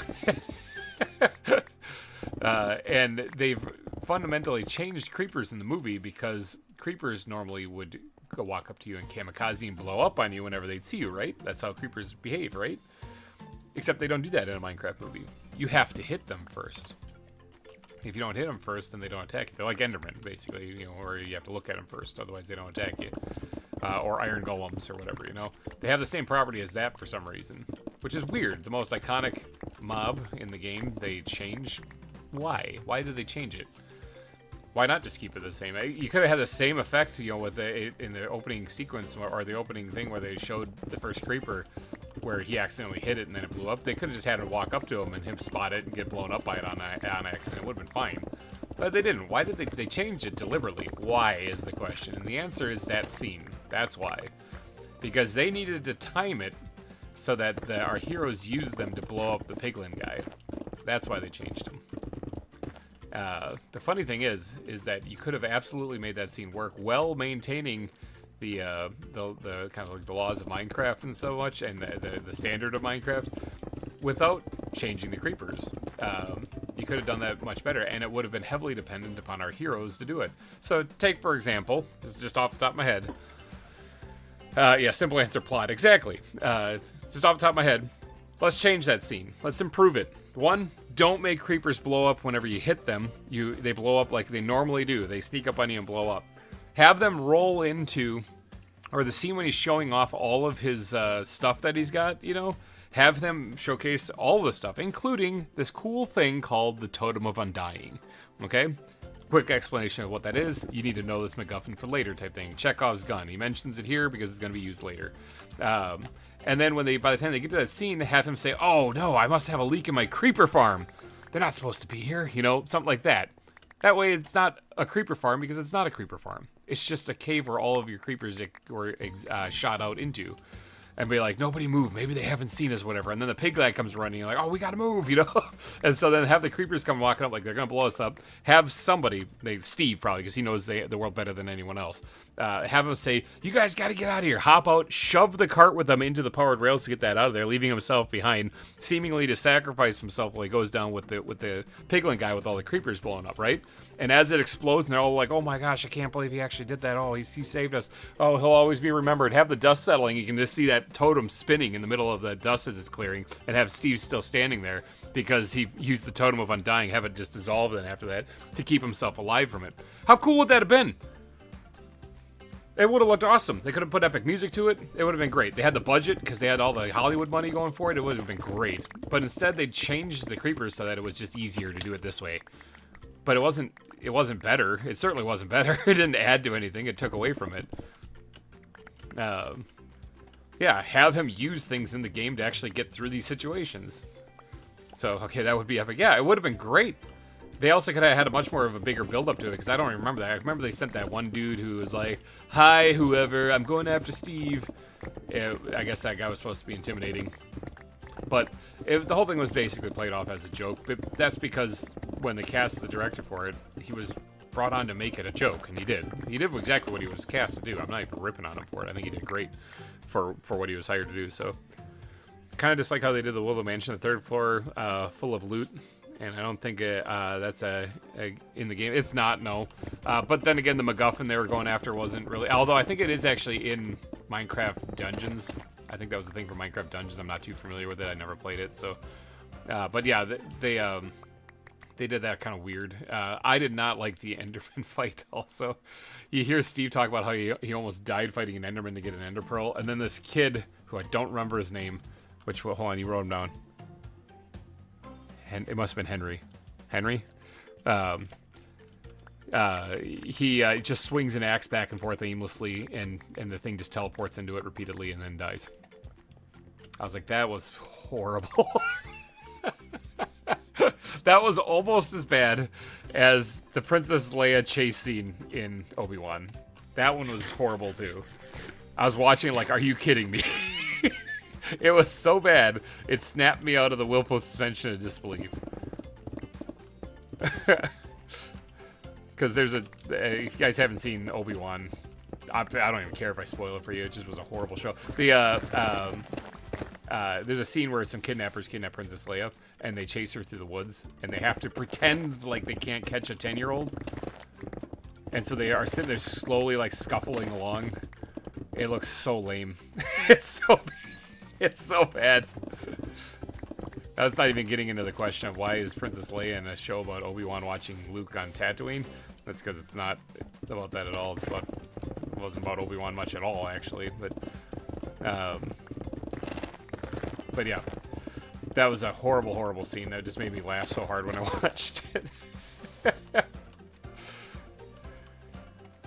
The funny thing is, like, I don't even think I make very, like, mind-blowingly good stuff, but, you know, I'm also not a Hollywood production. I'm just some dude in his basement making this stuff, you know, so if I can make stuff that it turns out to be better, or even come up with ideas that are better, like the creeper scene, you know, I could just, like, how is it that people being paid, like, tons of money are not able to do that? That creeper scene was something I just discussed randomly while I was at work. I was building things with my hands, like not really paying attention much, and I still pieced that one together. It's not so much even that, you know, somebody wrote it wrong, it's that nobody corrected them to say, hey, this is actually really dumb. Now that we've had time to think about this, this doesn't make sense at all. And it happens to everyone. You get an idea in your head, too, of what something that sounds awesome, you know? But, gave me an idea of my heroes in my movie to defeat the villain, and they see a totem spinning here, and the villain's supposed, oh yeah, have the villain use it. They're like, you didn't defeat me. Oh, that'd be pretty cool. I am completely full up on stuff. Okay. But yeah, like I know when I was writing Nations and Nobles, I wrote Tinnikin's character in there, and I originally planned on Tinnikin just being Tinnikin. Like, yeah, you could just be yourself. It's fine. It's not biggie. And then she's like, well, but don't you start that series off on the ZAWA Together at Lost Isle Zoo? And I'm like, yeah. She's like, I'm in that world. I'm like, oh. I forgot about that. Yeah, Tinnikin is absolutely on this server, and since that story starts off right up there where I'm digging the volcano, then yeah, I can't have her be in this other world that I'm in because it doesn't make any sense. So we had her play Quinn. She's a different character. We came up with a different story for her. So yeah, it's possible for people to make mistakes, but if nobody corrects them, then it gets put to the screen, and then people see it, and they're like, wait a second, this doesn't make a lick of sense. Why did nobody correct it? And you get some random guy building a zoo in Minecraft complaining about it.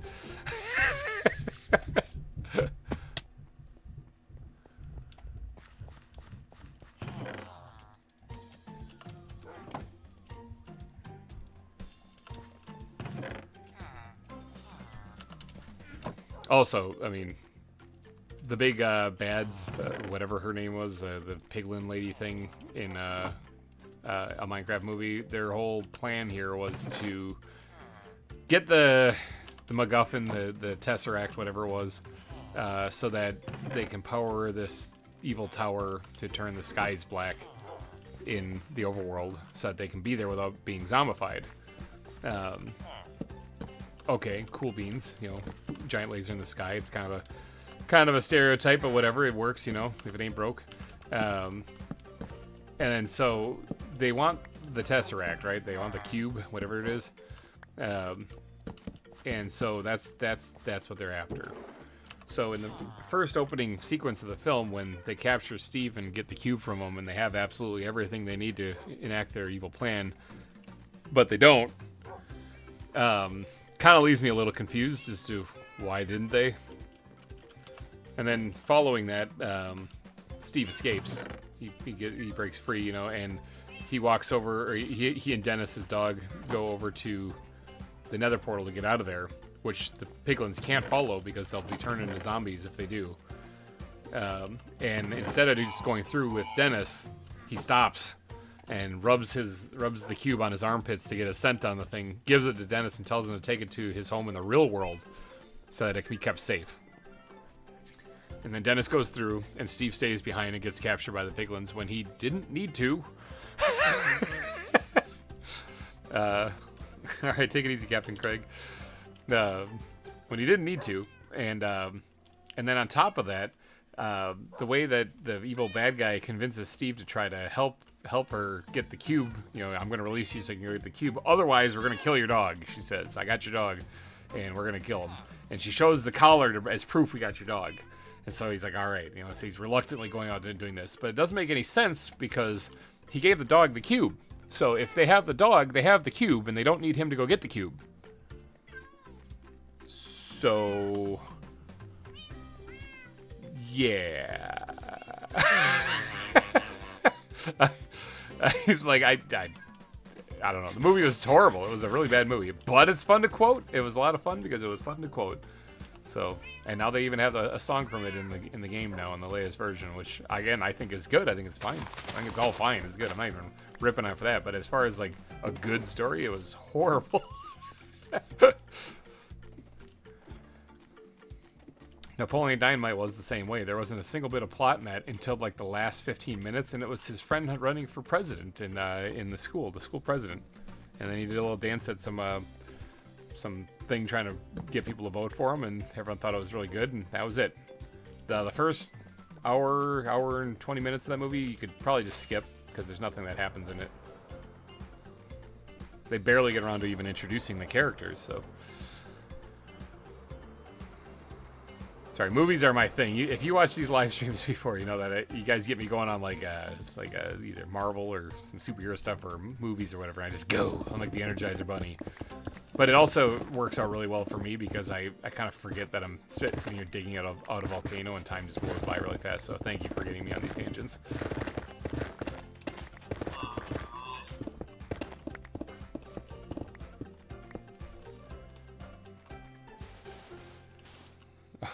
It was pure entertainment. I mean, it was fun. In a sense, it's just like a Minecraft movie. It's fun. I quoted the heck out of it when it came out because it was fun to quote. Again, this isn't even criticism. This is straight up just that's the style of filmmaking that director makes, you know. And so if they hired him, that's what they're going for, and they got exactly what they were going for, and. No criticism, that's just what it is. It's like you hire Michael Bay for a very specific type of film he makes. You know, that's what directors are known for, filmmakers are known for, is their styles, you know, so. I did not know who the director was of a Minecraft movie when I first saw it, though, so. Manufactures the motivation of the main villain is to restore the Nether back to its former glory, or at least that's what he claims, and he needs the end crystal in order to do it. So yeah, like there. Oh, is that from Dungeons, Minecraft Dungeons, or is Fractures something I don't even know about? I'm not too sure what that is, but yeah, that sounds like an interesting story. Heck, Steve's story. Oh, hi, Dinnerbone. How's it going? Steve's story that he did in that montage in the beginning of the film was probably supposed to be the film. Like, yeah, like it should have been the entire film. Resulting in him maybe even getting captured at the end, and then all hope is lost. But then, you know, that portal that's opened or whatever. Actually, I can't even remember, but to be honest, I was surprised how John Heder looks like in real life. Completely different from his character. I'm not too sure who that one is, but I read the previous comment. Another great Minecraft story is Reanimator Fractures ongoing animated series. Oh, okay. So yeah, I missed that one. My bad. Missed that comment. But yeah, see, that sounds like an interesting story. The restoring the Nether to its former glory, like something happened and it resulted in like this hellish landscape now. That's interesting, and that there was actually a happier time. I think that's kind of what they're going for with the whole happy gas things, right? Ultimately, though, I don't really think Mojang should dabble with storytelling in Minecraft, at least, like in the game itself. I think they should just leave things kind of ambiguous and let the people that play it figure it out just for funsies. And similar to the Joker, there's no real correct answer. It just is. You know, people can come up with theories all they want. There's no confirmation of anything. People can try to figure out and come up with whatever they want, because that just opens up the world to a whole lot of creativity. And that's kind of the name of the game, right? Minecraft is all about creativity, so it's an absolute win. But so by not confirming that this is the way it is, like, I'm worried what these whole happy gas things are going to say. Well, yeah, that's because this is why. Here's the lore behind it. It's like, don't do that. Let people piece that together and make it up as however they see fit. The best thing that Minecraft has going for it is that it is a place where people can let their creativity flow. It's like an art medium, for crying out loud. Actually, it kind of is an art medium. And so whenever you start having the company that makes it say, no, this is how it is, and then it starts to kind of falter. Look at the Fun Pimps. Look at the Fun Pimps in 7 Days to Die. Open world survival zombie game. Having a great old time. People are starting to not like it because they're trying to tell people constantly how to play it. You have to do it this way. It's like, it's an open world game. Just let us play. Jeepers. They do their own spin on things such as iron golems with cannons or guns. That's pretty awesome sounding. It starts with Herobrine leading an army of the undead, and it slowly transitions to the Nether in the end, being brought to the war. That's crazy. See, that's what I'm talking about, though. Let people be creative.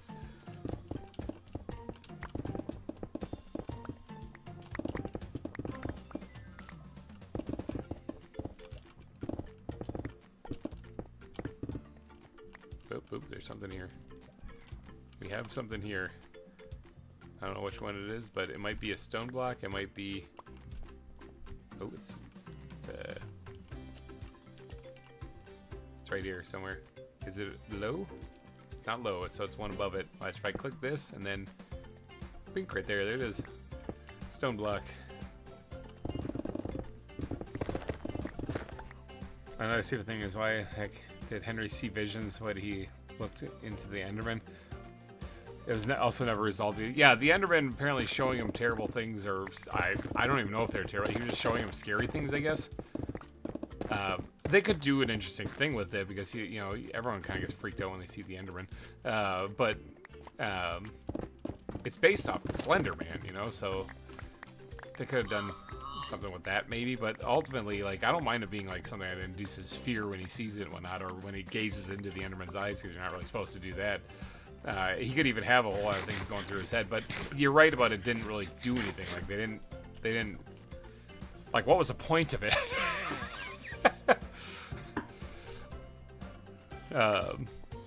Because if the point was to look scary, then why have flashes of him having, you know, people having doubts about him and stuff and looking down upon what he does? Like, that doesn't make any sense. I don't know. There's a lot of things that need to be fixed in that movie. There's also the lava chicken scene that everyone knows and quotes and stuff like that. That doesn't make a whole lot of sense, because he takes a bite out of it and then he's commenting about, "Ooh, that's really hot." And then Garrett, to try to show how manly he is, goes over and goes to take a bite out of it. And before he does, Steve has to stop and say to him, "Hey, no, don't. That's very hot. It's just cooked in lava." It's like, yeah, we know. You just did that and made a big deal about it. But what he's doing is, it seems as though he's explaining it to him as if he didn't just witness it. And maybe that was the point. Maybe that was the joke. But it is really bad. I think what happened, actually, in that scene specifically, is that was two different edits, two different cuts that they spliced together in the editing room, forgetting that they just made that same joke. Yeah,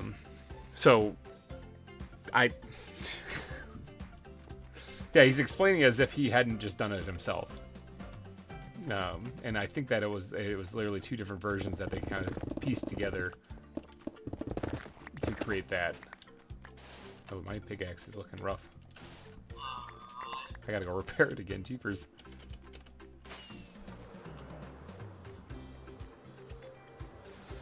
So yeah, there's a lot of things wrong with it. But then again, at the same time, unless you're like a hardcore fan of Minecraft, if you get hired to make a script for this thing, you're gonna have to piece together whatever you can find out about it, and then yeah, and then make whatever you can out of it. So.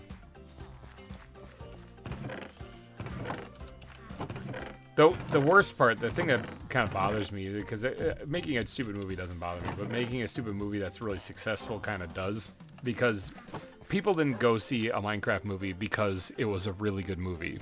People went and saw a Minecraft movie because it was a Minecraft movie. It's the brand that sold it, and so it made it like over $1 billion, but it was going to do that anyway. That's the thing. It had nothing to do with the story or the quality or the entertainment actually in it. It was everything to do with the fact that it was a Minecraft movie. The IP sold it on its own. So everyone and their Aunt Matilda would go see it because it was a Minecraft movie. But what I'm worried about is brand damage.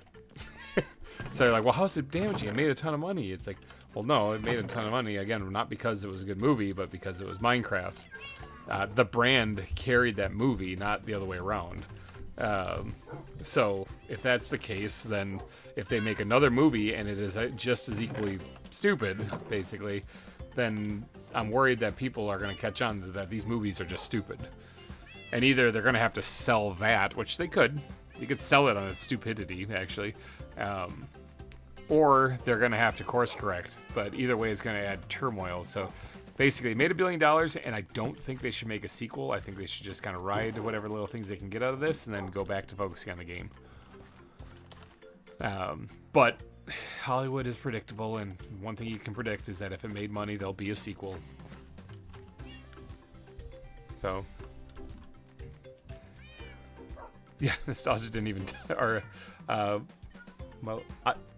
was that the villain?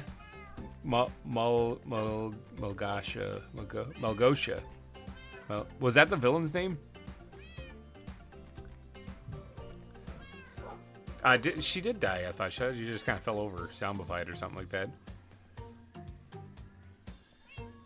So, yeah, I don't know. It was a bad movie. It was just a bad movie. Bad movie that made a lot of money.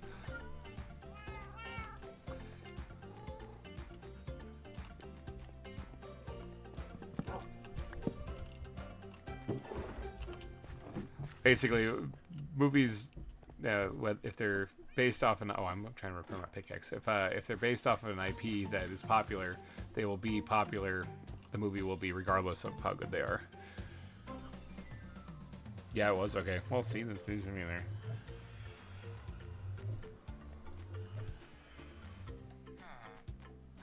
Do they really die? I don't know. They definitely don't seem like they're enjoying themselves. I don't know if the piglins die if they zombify. I'm not too sure.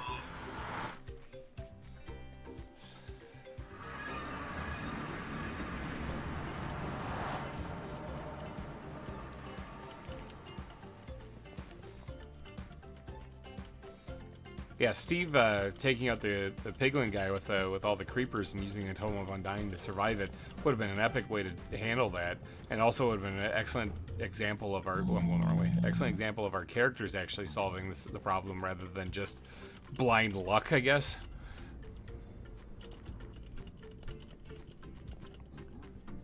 Because in case you might have noticed, it kind of ties back to what I was mentioning earlier about how people fending for themselves and you know, being proud of what you can do and stuff. You know, whenever you're telling a story and it's just luck that keeps things just coincidentally keep happening for the person, or other people keep handling things for your hero, it makes for a really boring story. You need your hero to do something. You need him to do something, anything at all. And they should actually be a driving force throughout the film, actually. They can have people helping them, sure, but they gotta actually be doing something. And so having Steve save them shows that he's familiar with this world. He knows how to manipulate these things, and he did something to get him out of that situation.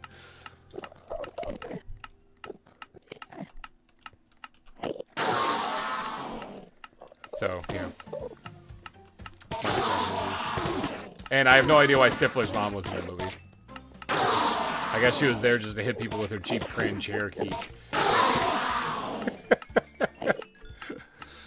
Villain should be Herobrine. See, that would have been interesting. Now, I'm not necessarily saying they should have made it Herobrine, especially since I'm willing to bet that he's going to make an appearance in like the sequel or something, just because again they're going to need a villain and they're going to want to make him popular. So even if the movie is another kind of dud as far as storytelling goes, they'll draw tons of people to the theaters if they make Herobrine the villain and show him in the trailer. So they're probably saving that one. That's the reason why they were able to sell this one just on IP alone. So, but yeah, the Herobrine being the villain would be an interesting story.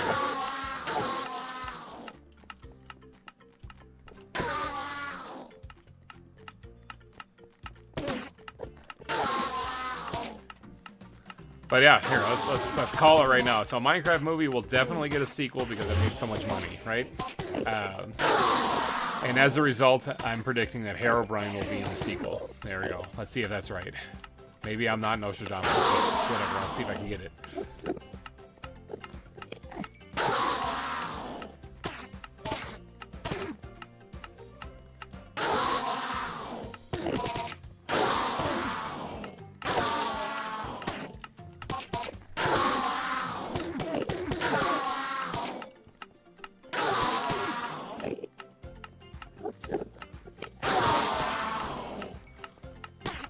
funny. I was actually yesterday. I was playing 7 Days to Die with Nebris, and he recently started a new season of Minecraft over on his YouTube channel, actually. So if you are interested in watching some Minecraft, VintageBeef's there. A whole bunch of them will come back. So go check that out for sure. But the he mentioned in one of his episodes that he had never watched the Minecraft movie, or Oh, Black Rose, hello, welcome to the stream. He had never seen a Minecraft movie, and he asked if he should watch it, down in the comments. So I left in the comments saying I'd like to tell him that he needs to watch the Minecraft movie, but I just can't. And so he was talking to me about that yesterday then, and I said, yeah, no, you're not missing anything, unfortunately, so.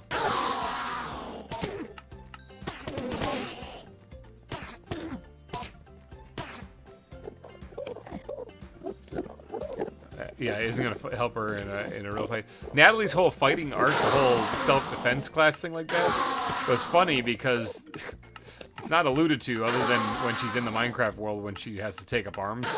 But they realized at the end of the film they had kind of goals or objectives or things that were kind of wrapping up other people's stories, but hers didn't have any real plot or reason for existence. So they could have, with the whole acting like the motherly figure, whatever, but they didn't. So they just kind of made her a self-defense instructor.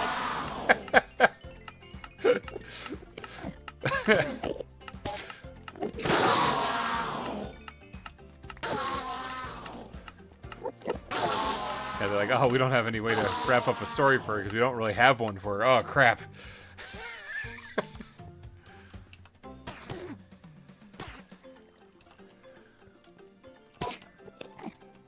Yeah.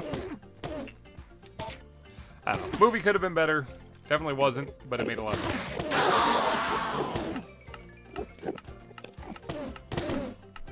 I want her to finish her potato. Okay.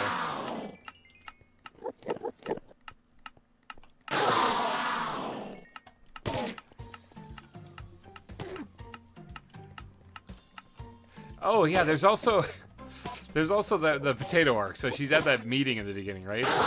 There's so many things wrong with this movie.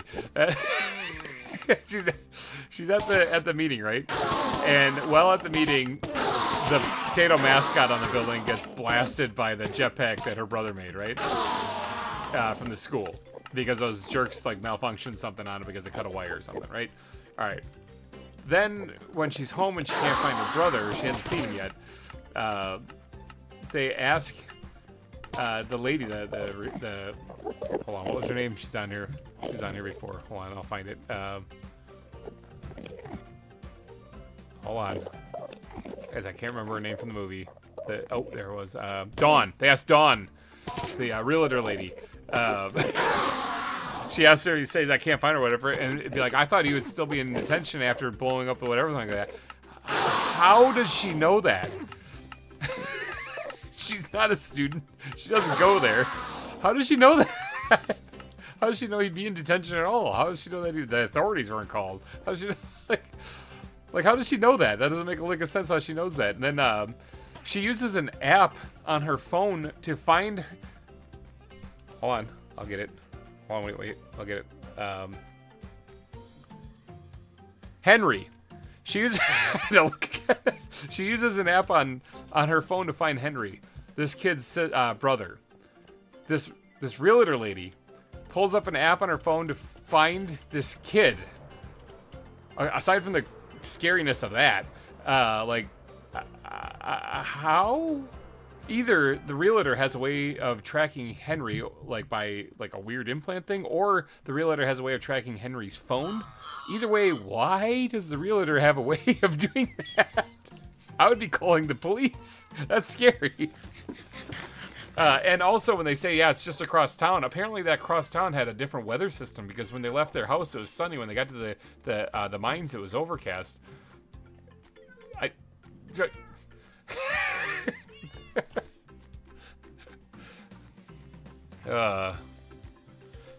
Let's see. I thought part of being an adult is the fact that we can't help but to overanalyze kids' films. Well, sort of. It sort of depends on what you define as a kids' film, though, because having some chick come through a portal looking at a pink sheep going, "What the hell?" is probably not something I'd put in a kids' film. But they did anyway. it's a big question. Is it a kids film? Do kids play it? Yes. Do adults play it? Yes. So which one is it? I mean, kids films also seem to be changing as the time goes on too. Did you hear about ZAWA being updated to 1.20? Yes, I did. We actually, Squawkster, hello, welcome to the stream. We were talking about that earlier too, about updating the pack, probably when the season is over, because we got a lot of other mods and stuff in it that are having some issues. And if we can update before then, we will. So we'll work on it. I'm leaving that up to our server manager to figure out, because he's the guy who put the mod pack together. So. But yeah, it all depends on what you say is a kids film, because like people kind of screw up IPs big time and lose tons and tons of money whenever they just dump things into the category of kids film and then ignore it or treat it as such. Like Disney threw Star Wars in the lump of kids films, and that didn't go so well for them. So yeah. As a teenager, I'm definitely an adult overanalyzing kids films. And, you know, the funny thing is something being a kids film isn't an excuse for it to be bad. If anything, it's actually more of a reason for it to be good, because kids are watching this. Like, I always use the example, here's a kids film, allegedly. Puss in Boots: The Last Wish. I've praised it before on the channel. It's a fantastic movie, and it's a kids film. So why is it important? Because kids watch it, and you have a sense of heroism. What's the actual message of the thing? The message of that movie, by the way, is to value your life because it doesn't last forever. That's the message of Puss in Boots: The Last Wish. What's the message of a Minecraft movie?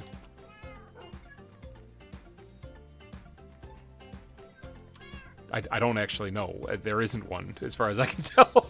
So if you have kids learning lessons or watching entertainment and stuff like that, and they're taking things away from it, they can either come away from watching something valuing the things they have in life, or they can come away from watching something going, la la la lava, chicken. Which one's going to be more useful for them?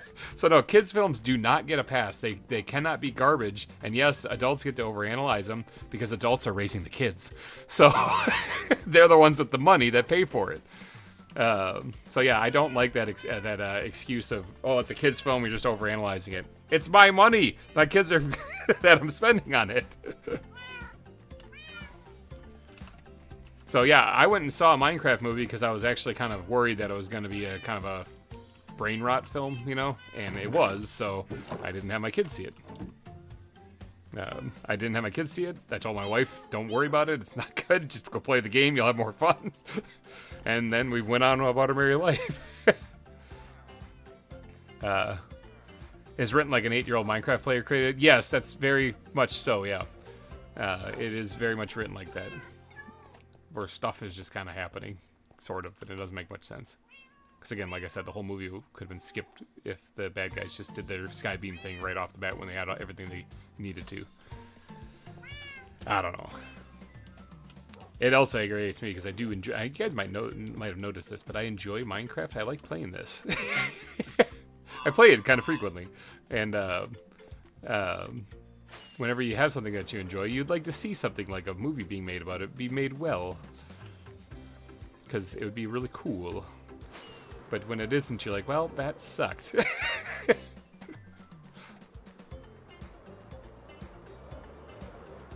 I'm going to have to reshape this, I think, right here. I think this slope is too wide. It needs to go narrower, yeah. I have not watched the Minecraft movie and review. So you're not missing, that's the thing, you're not missing anything. Like, if people think that they're missing out on some big thing, you're not. It's not, you don't have to watch it. It's nothing going on there. I mean, if you got time to kill and you really like Minecraft, then you'll probably enjoy the member berry things, or look at those things, kind of things that they got in it. But other than that, you're not missing anything. It's a whole lot of nothing.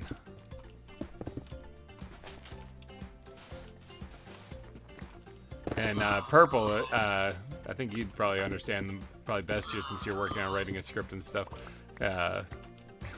It sucks whenever you see something like that and you're like, wow, that's really bad. Really bad. So Now that I think about it, Hollywood makes movies and stories worse than random people on YouTube. That's true, actually. Not exclusively. There's obviously exceptions, but that is true.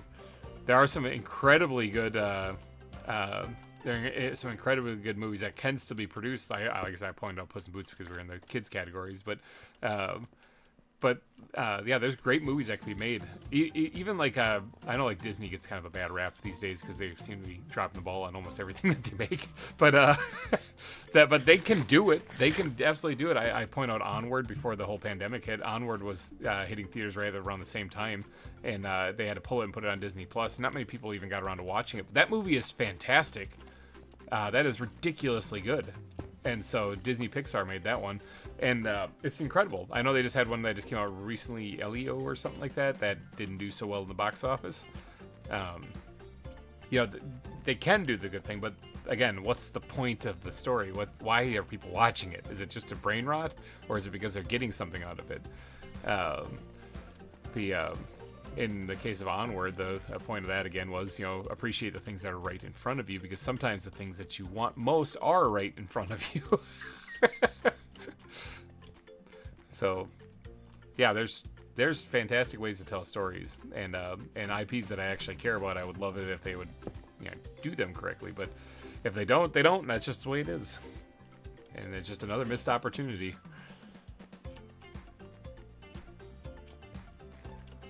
What am I doing here? Actually, I got this whole part dug out already. Holy cow, that flew by fast. Like I said, you guys get me ranting about something, and I will just. They changed the plot 5 times. I don't even know what the plot was supposed to be about it. Honestly, I didn't hear much about it. I don't know if their marketing thing just completely failed to reach me or what, but I don't even know what the movie is about. I just heard that it did poorly at the box office. So, yeah. If my book ever becomes famous and Hollywood turns it into a kid's film, I'm going to cry myself to sleep for the rest of my life. Yeah, no, I laugh because that's an excellent way to do it. I know you're serious too about it, but it's a great way to describe it. Yeah, I can understand. You know, like, I point out my own thing I'm making, Nations and Nobles, you know, that story on there. Is it the greatest thing ever? Probably not, because, I mean, I'm not a professional writer. I'm, like, again, guy in his basement. The fact that it's even comprehensible, like you can actually understand what's going on, that I think is a huge win for me. Because when you think about it, the premise of that story is that there is a group of individuals who find themselves on an island out in the ocean, with most of them, with the exception of one, not having their memories left. They don't remember who they are or where they are, where this is or what's going on or what any of this stuff is. They don't know anything. They have to learn everything. But one guy falls out of the sky and he remembers all of this stuff. He knows that he's in this world of Minecraft and that this is basically it. But along the way, they find out that they're trapped on an island and they want to try to get off that island, but they can't seem to escape it. There is something keeping them there. A magical force, you'd say, that's keeping them there. Every time they row off the island on a boat to try to get somewhere, they find themselves coming back to the island. They can't seem to get away from it. And surrounding the island are these temples that all have the guardians surrounding them that blast you, and whenever they hit you with their bubble beam attack, you get sent back to the island. You teleport back to the island. So you can't get off the island, basically. So we have to first solve that. But even after we solve that, after we figure out how to actually break the curse and get off the island, then a whole other adventure starts up where I run into something that isn't from Minecraft. I run into some kind of creature thing that is extraordinarily dangerous, and it's killing off people in this area that I decided to settle down in. And so in an attempt to reestablish a new home, we have to defend it from this thing. And that adventure, one, humbles me quite a bit because it turns out that I don't have all the skills I need to handle everything. And even though I'm the guy with all the memories and everything, whatever, I don't know what this thing is.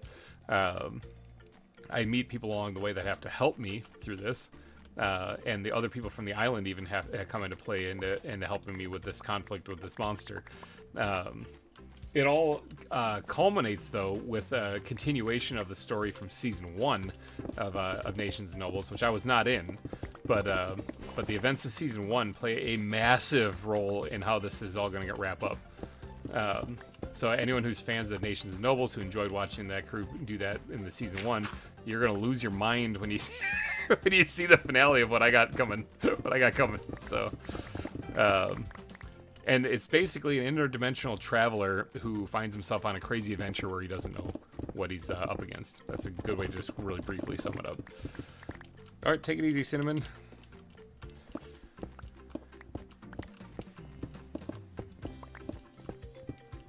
Yeah, the stuff coming in the finale, because I had this all kind of plotted out as far as since the beginning of the season as far as what was going to happen.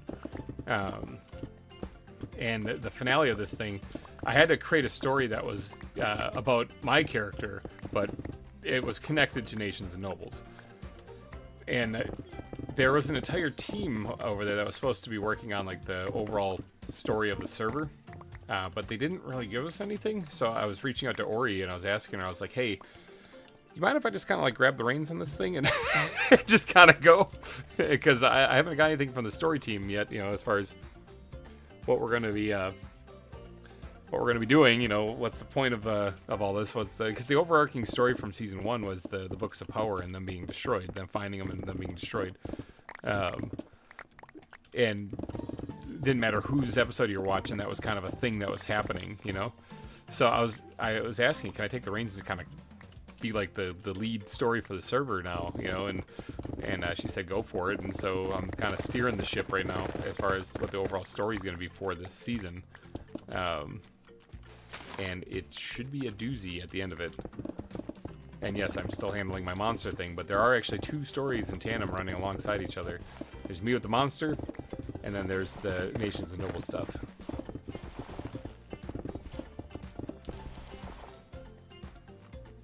Looks like Drake.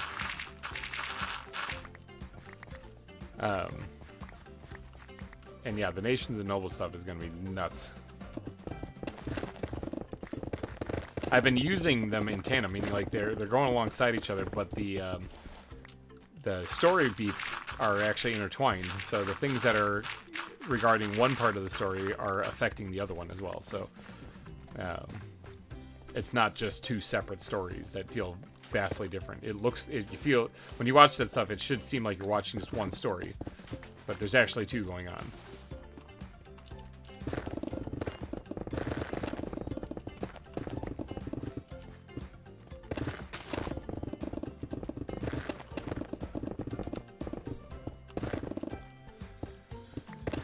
But, ramble aside, sorry about that ramble, by the way. Hopefully somebody out there found that interesting. Hey, what if Purple wrote the Book of Power? Wink, wink. Well, here's the thing, though. All right, let's humor this idea because I think it'll be fun. It's a thought experiment. Purple wants to be the author of the Book of Power, okay? And that's the big shocker. Well, for Purple, that would probably be pretty awesome because I mean, fan of the series, so okay, makes sense. But from narrative storytelling wise, have we introduced Purple anywhere? And what significance does Purple have in the story to warrant it being, or like why would that be a shocker? Like, we could find out that somebody who we haven't mentioned is the author of these books, and that'd be fine because then you could develop that person. But you know, it's like you find out something on something like we don't know who this is, and then that person grows to become either a big threat or a big good person or whatever it is in the story. But what would we do with that information right now? Be like, Purple wrote the Book of Power. Okay, like now what? Like what? Why would people be blown away by that? Other than people who may be in the Discord who know of Purple. So. Thinking of it from a random person just watching this, they wouldn't know who that is or know why they would care or anything. So, significance of me being out there somewhere. Well, yeah, that would tie you into it. It would be official. You'd be part of the story type thing. But like, again, the purpose of it, other than to make one person smile.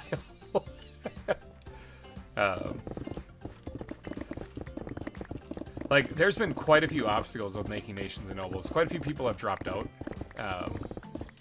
So, like, if we were connecting their story in with mine, part of it has to be on the fly rewritten to make sense still. I found it best at where we're at now, farther into the season, that I can just keep their stories exactly as they had planned and leave them off right where they had left off. And if they don't finish them, that's their own business. But yeah, we've had quite a few people leave and are no longer making their series, which is a shame because a couple of them, especially, I was really excited for, and they're not gonna make them now, and that makes me sad. Sad, GReimer. But you know, that's everyone's own business, I guess. Alright, so there's still a little bit to dig out. This was tremendous progress. I think I'm going to be probably wrapping up the stream here pretty soon, because, yeah, we made some tremendously good progress digging this out. I need to rework this a little bit here, but, purpose summon GReimer. Well, that is the other thing, you know, it's like, how did I end up here? And where did this monster come from also? That's another thing. For those of you who have been watching, the series has now left off with following my first encounter with this thing. I should have been killed, but I only wasn't because of one of Birchie's golden carrots. It's the magical item that can keep you alive even when you're an inch from death. I had to use that to stay alive, and I only even got out of the type position I was in because Quinn and Blue found me. They came looking for me. If they hadn't, I would have died right where I was anyway. I'm unconscious and having some crazy weird nightmares. That's where it left off, you know. So going forward, obviously I'm going to eventually wake up at some time, because otherwise it's gonna be pretty awkward if I'm not actually there for like the finale or anything. But so eventually I'm gonna wake up, but the question then becomes, what difference does it make? We don't know what this monster is. We're still in the same boat, except for now we don't have that degree of confidence. I went out there confidently thinking I could handle this thing, and I got smoked. So like, what difference does it make now that I'm awake? We're still kind of stuck. So we have to unstick ourselves. That's what we're going to be focusing on going forward, is how do we handle this guy? You know, this thing. How do we handle this thing out there? What do we do? And so not knowing what the creature is a big thorn in our sides. Not knowing how to handle it is another thorn in our sides. So it's going to take some investigations to try to figure it out. But also keep in mind that there's supposed to be 12 episodes for this season. And we're going into episode 9. So we're quickly approaching the third act. We're in the end of the second act here and going right into the third. And as I've told you before, VintageBeef does have a role in the story. He's been mentioned a couple of times, and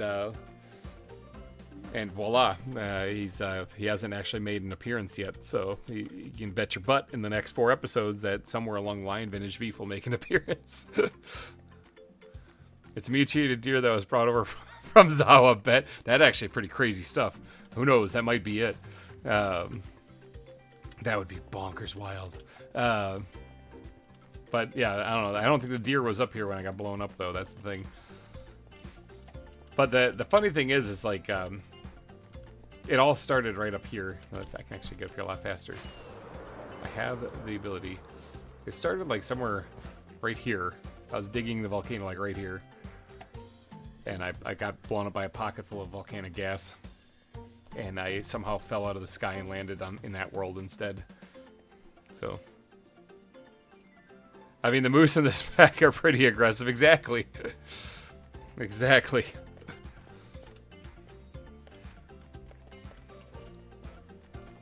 There's just so many factors, you know, like you think about the different people, anywhere from VintageBeef to the season 1 of Nations and Nobles, all being tied in and tethered in. Plus this story, why I'm there and what my role is on the whole thing. The characters I meet along the way. What role does Hazel have? What role does Nebris have? Or not Nebris, but well, Barry was her husband. That was the guy who Nebris voiced. What role does Quinn have in it and stuff?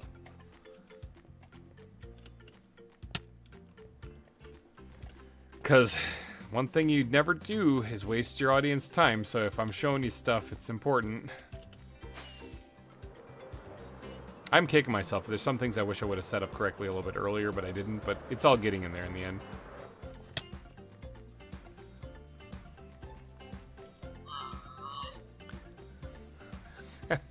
Are you kidding? No, I mean, I am not actually in charge of nations and nobles, though. That's the thing. I'm just one of the nobles on there. That'd be an Ori thing you'd have to talk to.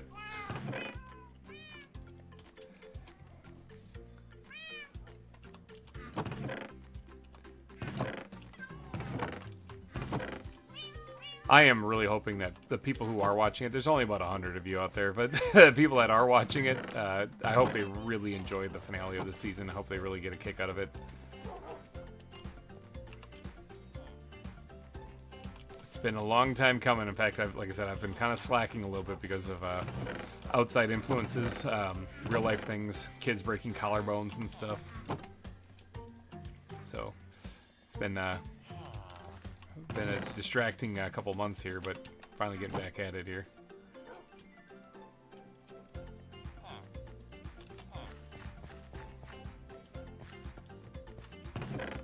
And when this is all said and done, I do intend on putting it all together in one big supercut, so it will be a full feature-length film.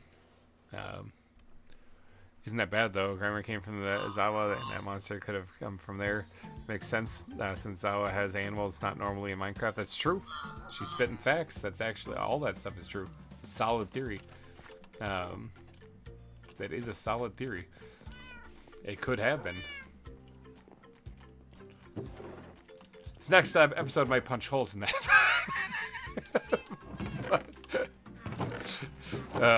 Just to say, might punch holes in it in the next episode. But yeah. Does anyone remember? Remember, I've said that everything I show you is important in Nations and Nobles, so I'm not wasting your time. In the last episode, there's entire scenes with Ori and Ionic talking in the Nether, and her finding some weird hellish library thing and all sorts of crazy stuff that seemingly has nothing to do with me. But again, Chekhov's gun. You don't introduce something like that if you're not intending on it being important later. So, hey, that's just a theory, a game theory. Are we going to be here? In one point, yeah, we're planning on updating after the season. We're going to take the time to browse through the pack and kind of dwindle it down to what mods still work and then rebuild it, however. So yeah, we'll be doing this in 1.20 next time. That is the plan.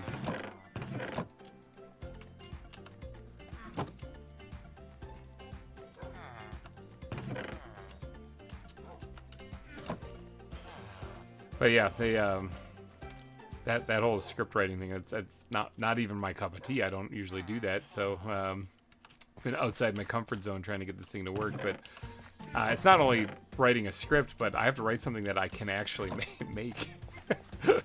Like, because if it's so far out there and crazy, oh, it's sandstone. So far out there and crazy, then how are we supposed to film it? You know.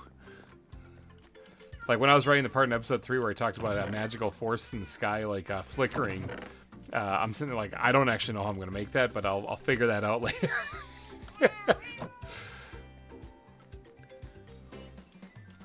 Inside stories. Nations and Nobles, in a weird way, I feel a little bad because it doesn't look like it picked up a lot of steam. And that's a real shame because, like I said, the stories were phenomenal. The concept is incredible. A group of people all coming up with different stories on this one server. So it's not a let's play. It's but not supposed to be a let's play anyway. It's more of a storytelling thing. And so you can get sweet like machinimas made in that thing. But if people aren't there, then the series won't continue. So.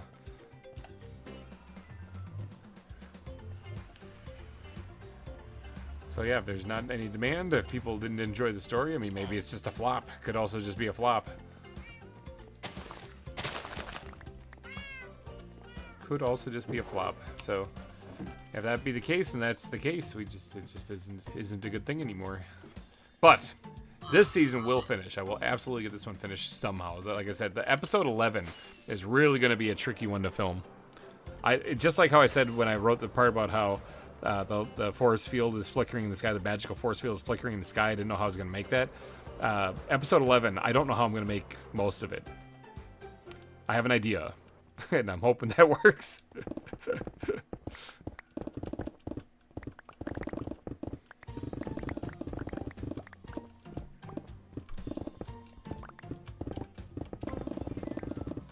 Oh, purple.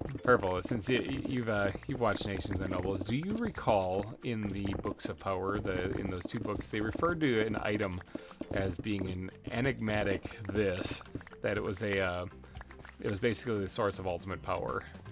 I don't know if you remember what that what that item was that they referenced in the books.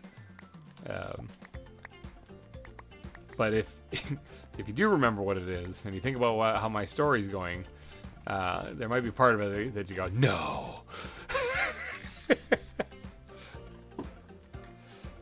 There was actually specific scenes regarding this area where when the people from Season 1 were there, or the only person so far from Season 1 that was there, they actually had flashes of a memory that they don't actually have really, they didn't know what was going on.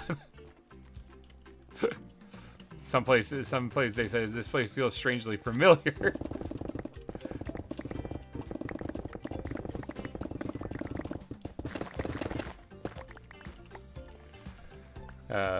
I do not recall, sadly. Well, I mean, I think it was in one of Van's episodes they find the books, I know, but yeah, the whole thing, I think the reason why it might be a little difficult to follow is because a lot of Season 1 was a bit disjointed, and Ori will back that up. The guy who was driving the plot forward kind of abruptly quit, and so they had to kind of piece things together. I think what the Nobles are trying to do for this season was kind of erase the first season, and then here comes me trying to connect it back to the first season.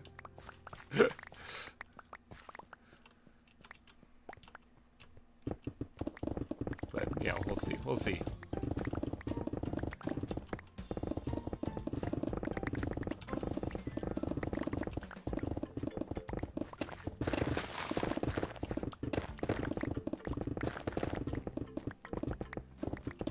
Yeah, there's a ton of potential there. Ton of potential there for amazing storytelling, amazing short films or feature-length films even coming out of that world. I will tell you right now, the 2 people that I was looking forward to the most for their stories, because out of all of the stories that people had, concepts that they had out there, the 2 that I was most excited for were Baloo's and Birchie's. Unfortunately, it seems that neither one of those is going to happen, but they could. But those 2 were by far the 2 that I was most interested in seeing come to life. And any way I could help, I was down for. But it all comes down to them actually having the gumption to do it. So, Birchie's especially, my God, that one sounded awesome, really awesome. And I can't spoil. I mean, I guess I could spoil it because he's not going to make it apparently. But I don't want to, because I want to keep that avenue open for him to do it actually, for him to actually make it. But his story was awesome. And it would have been an incredibly cool movie if you would have finished it. But not all ideas come to fruition. Like I said, it all takes the desire of the filmmaker to actually get it made. So, and that's not my story, so that's up to him.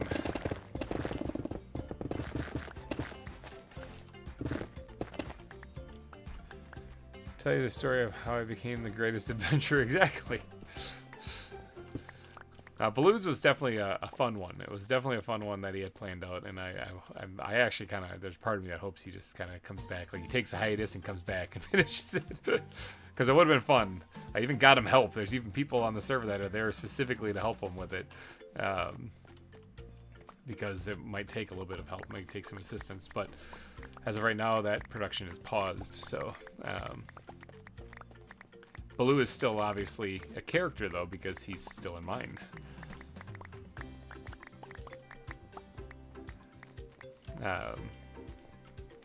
But yeah, if he continues his story, though, I don't know. That's entirely up to him, though.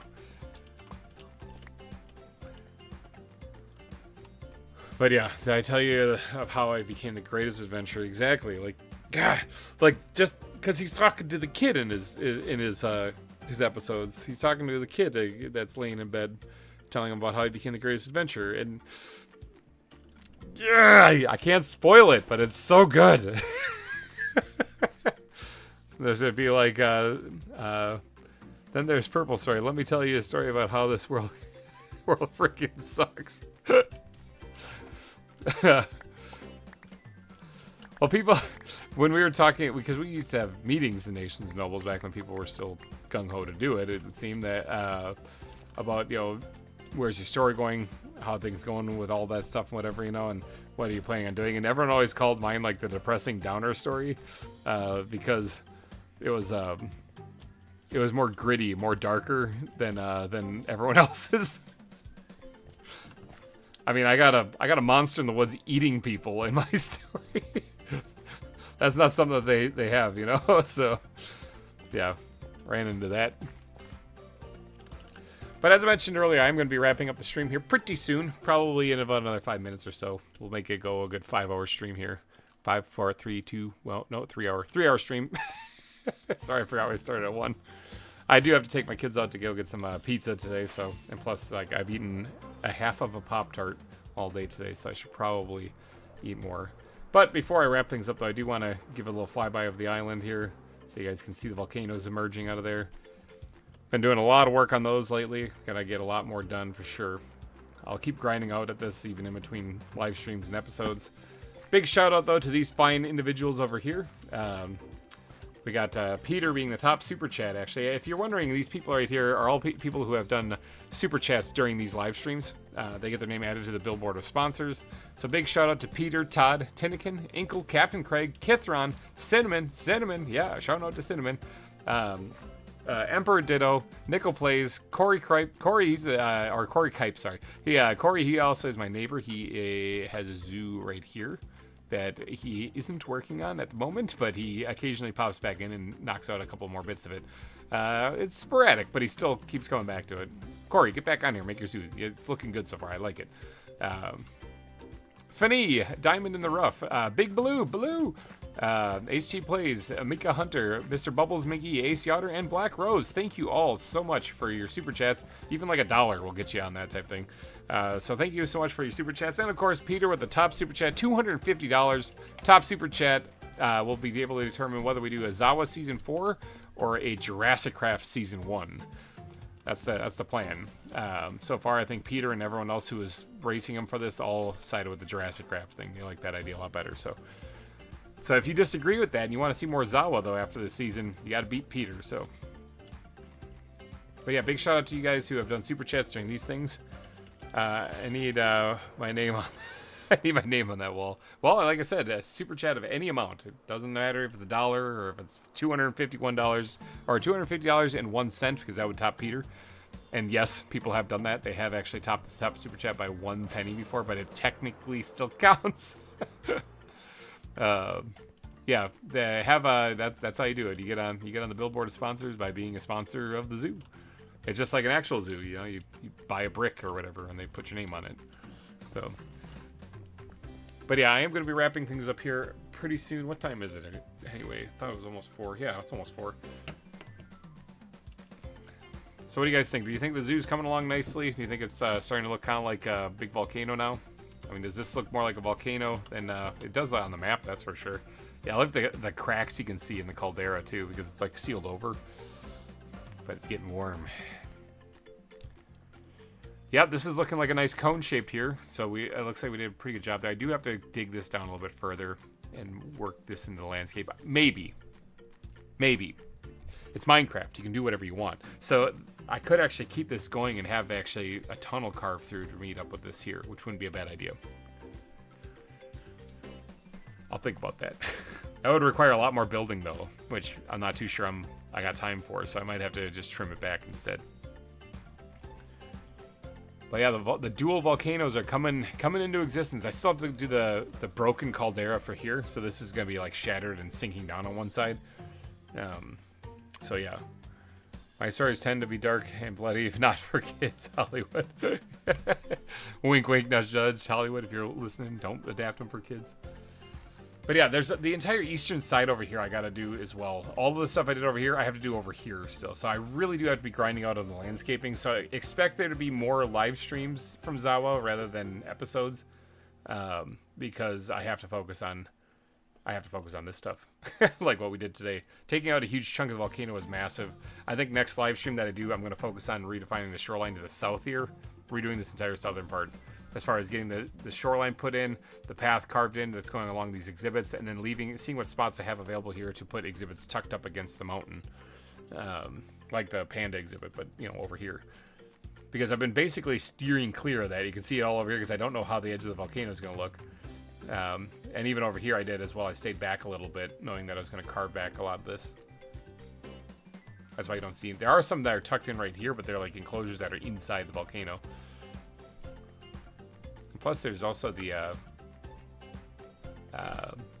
this stuff, all these exhibits that are inside here, as well as the aviary or the caviary in here. So there's other exhibits inside the volcano, directly inside it. So it's kind of crazy. Oh, it's nighttime. I'm just standing out here like a da-da-da.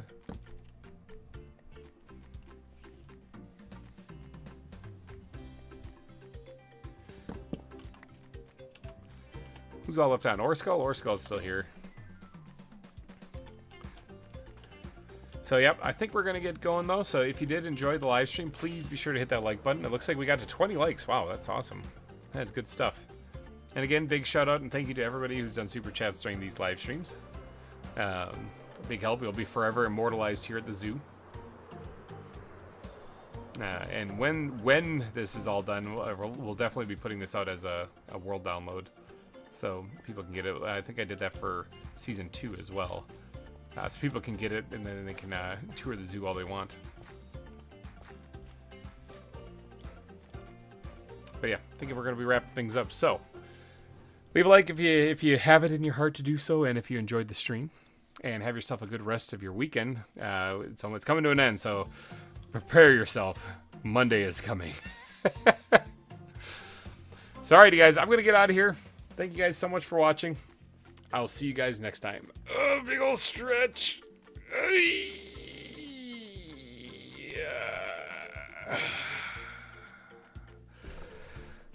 Goodbye.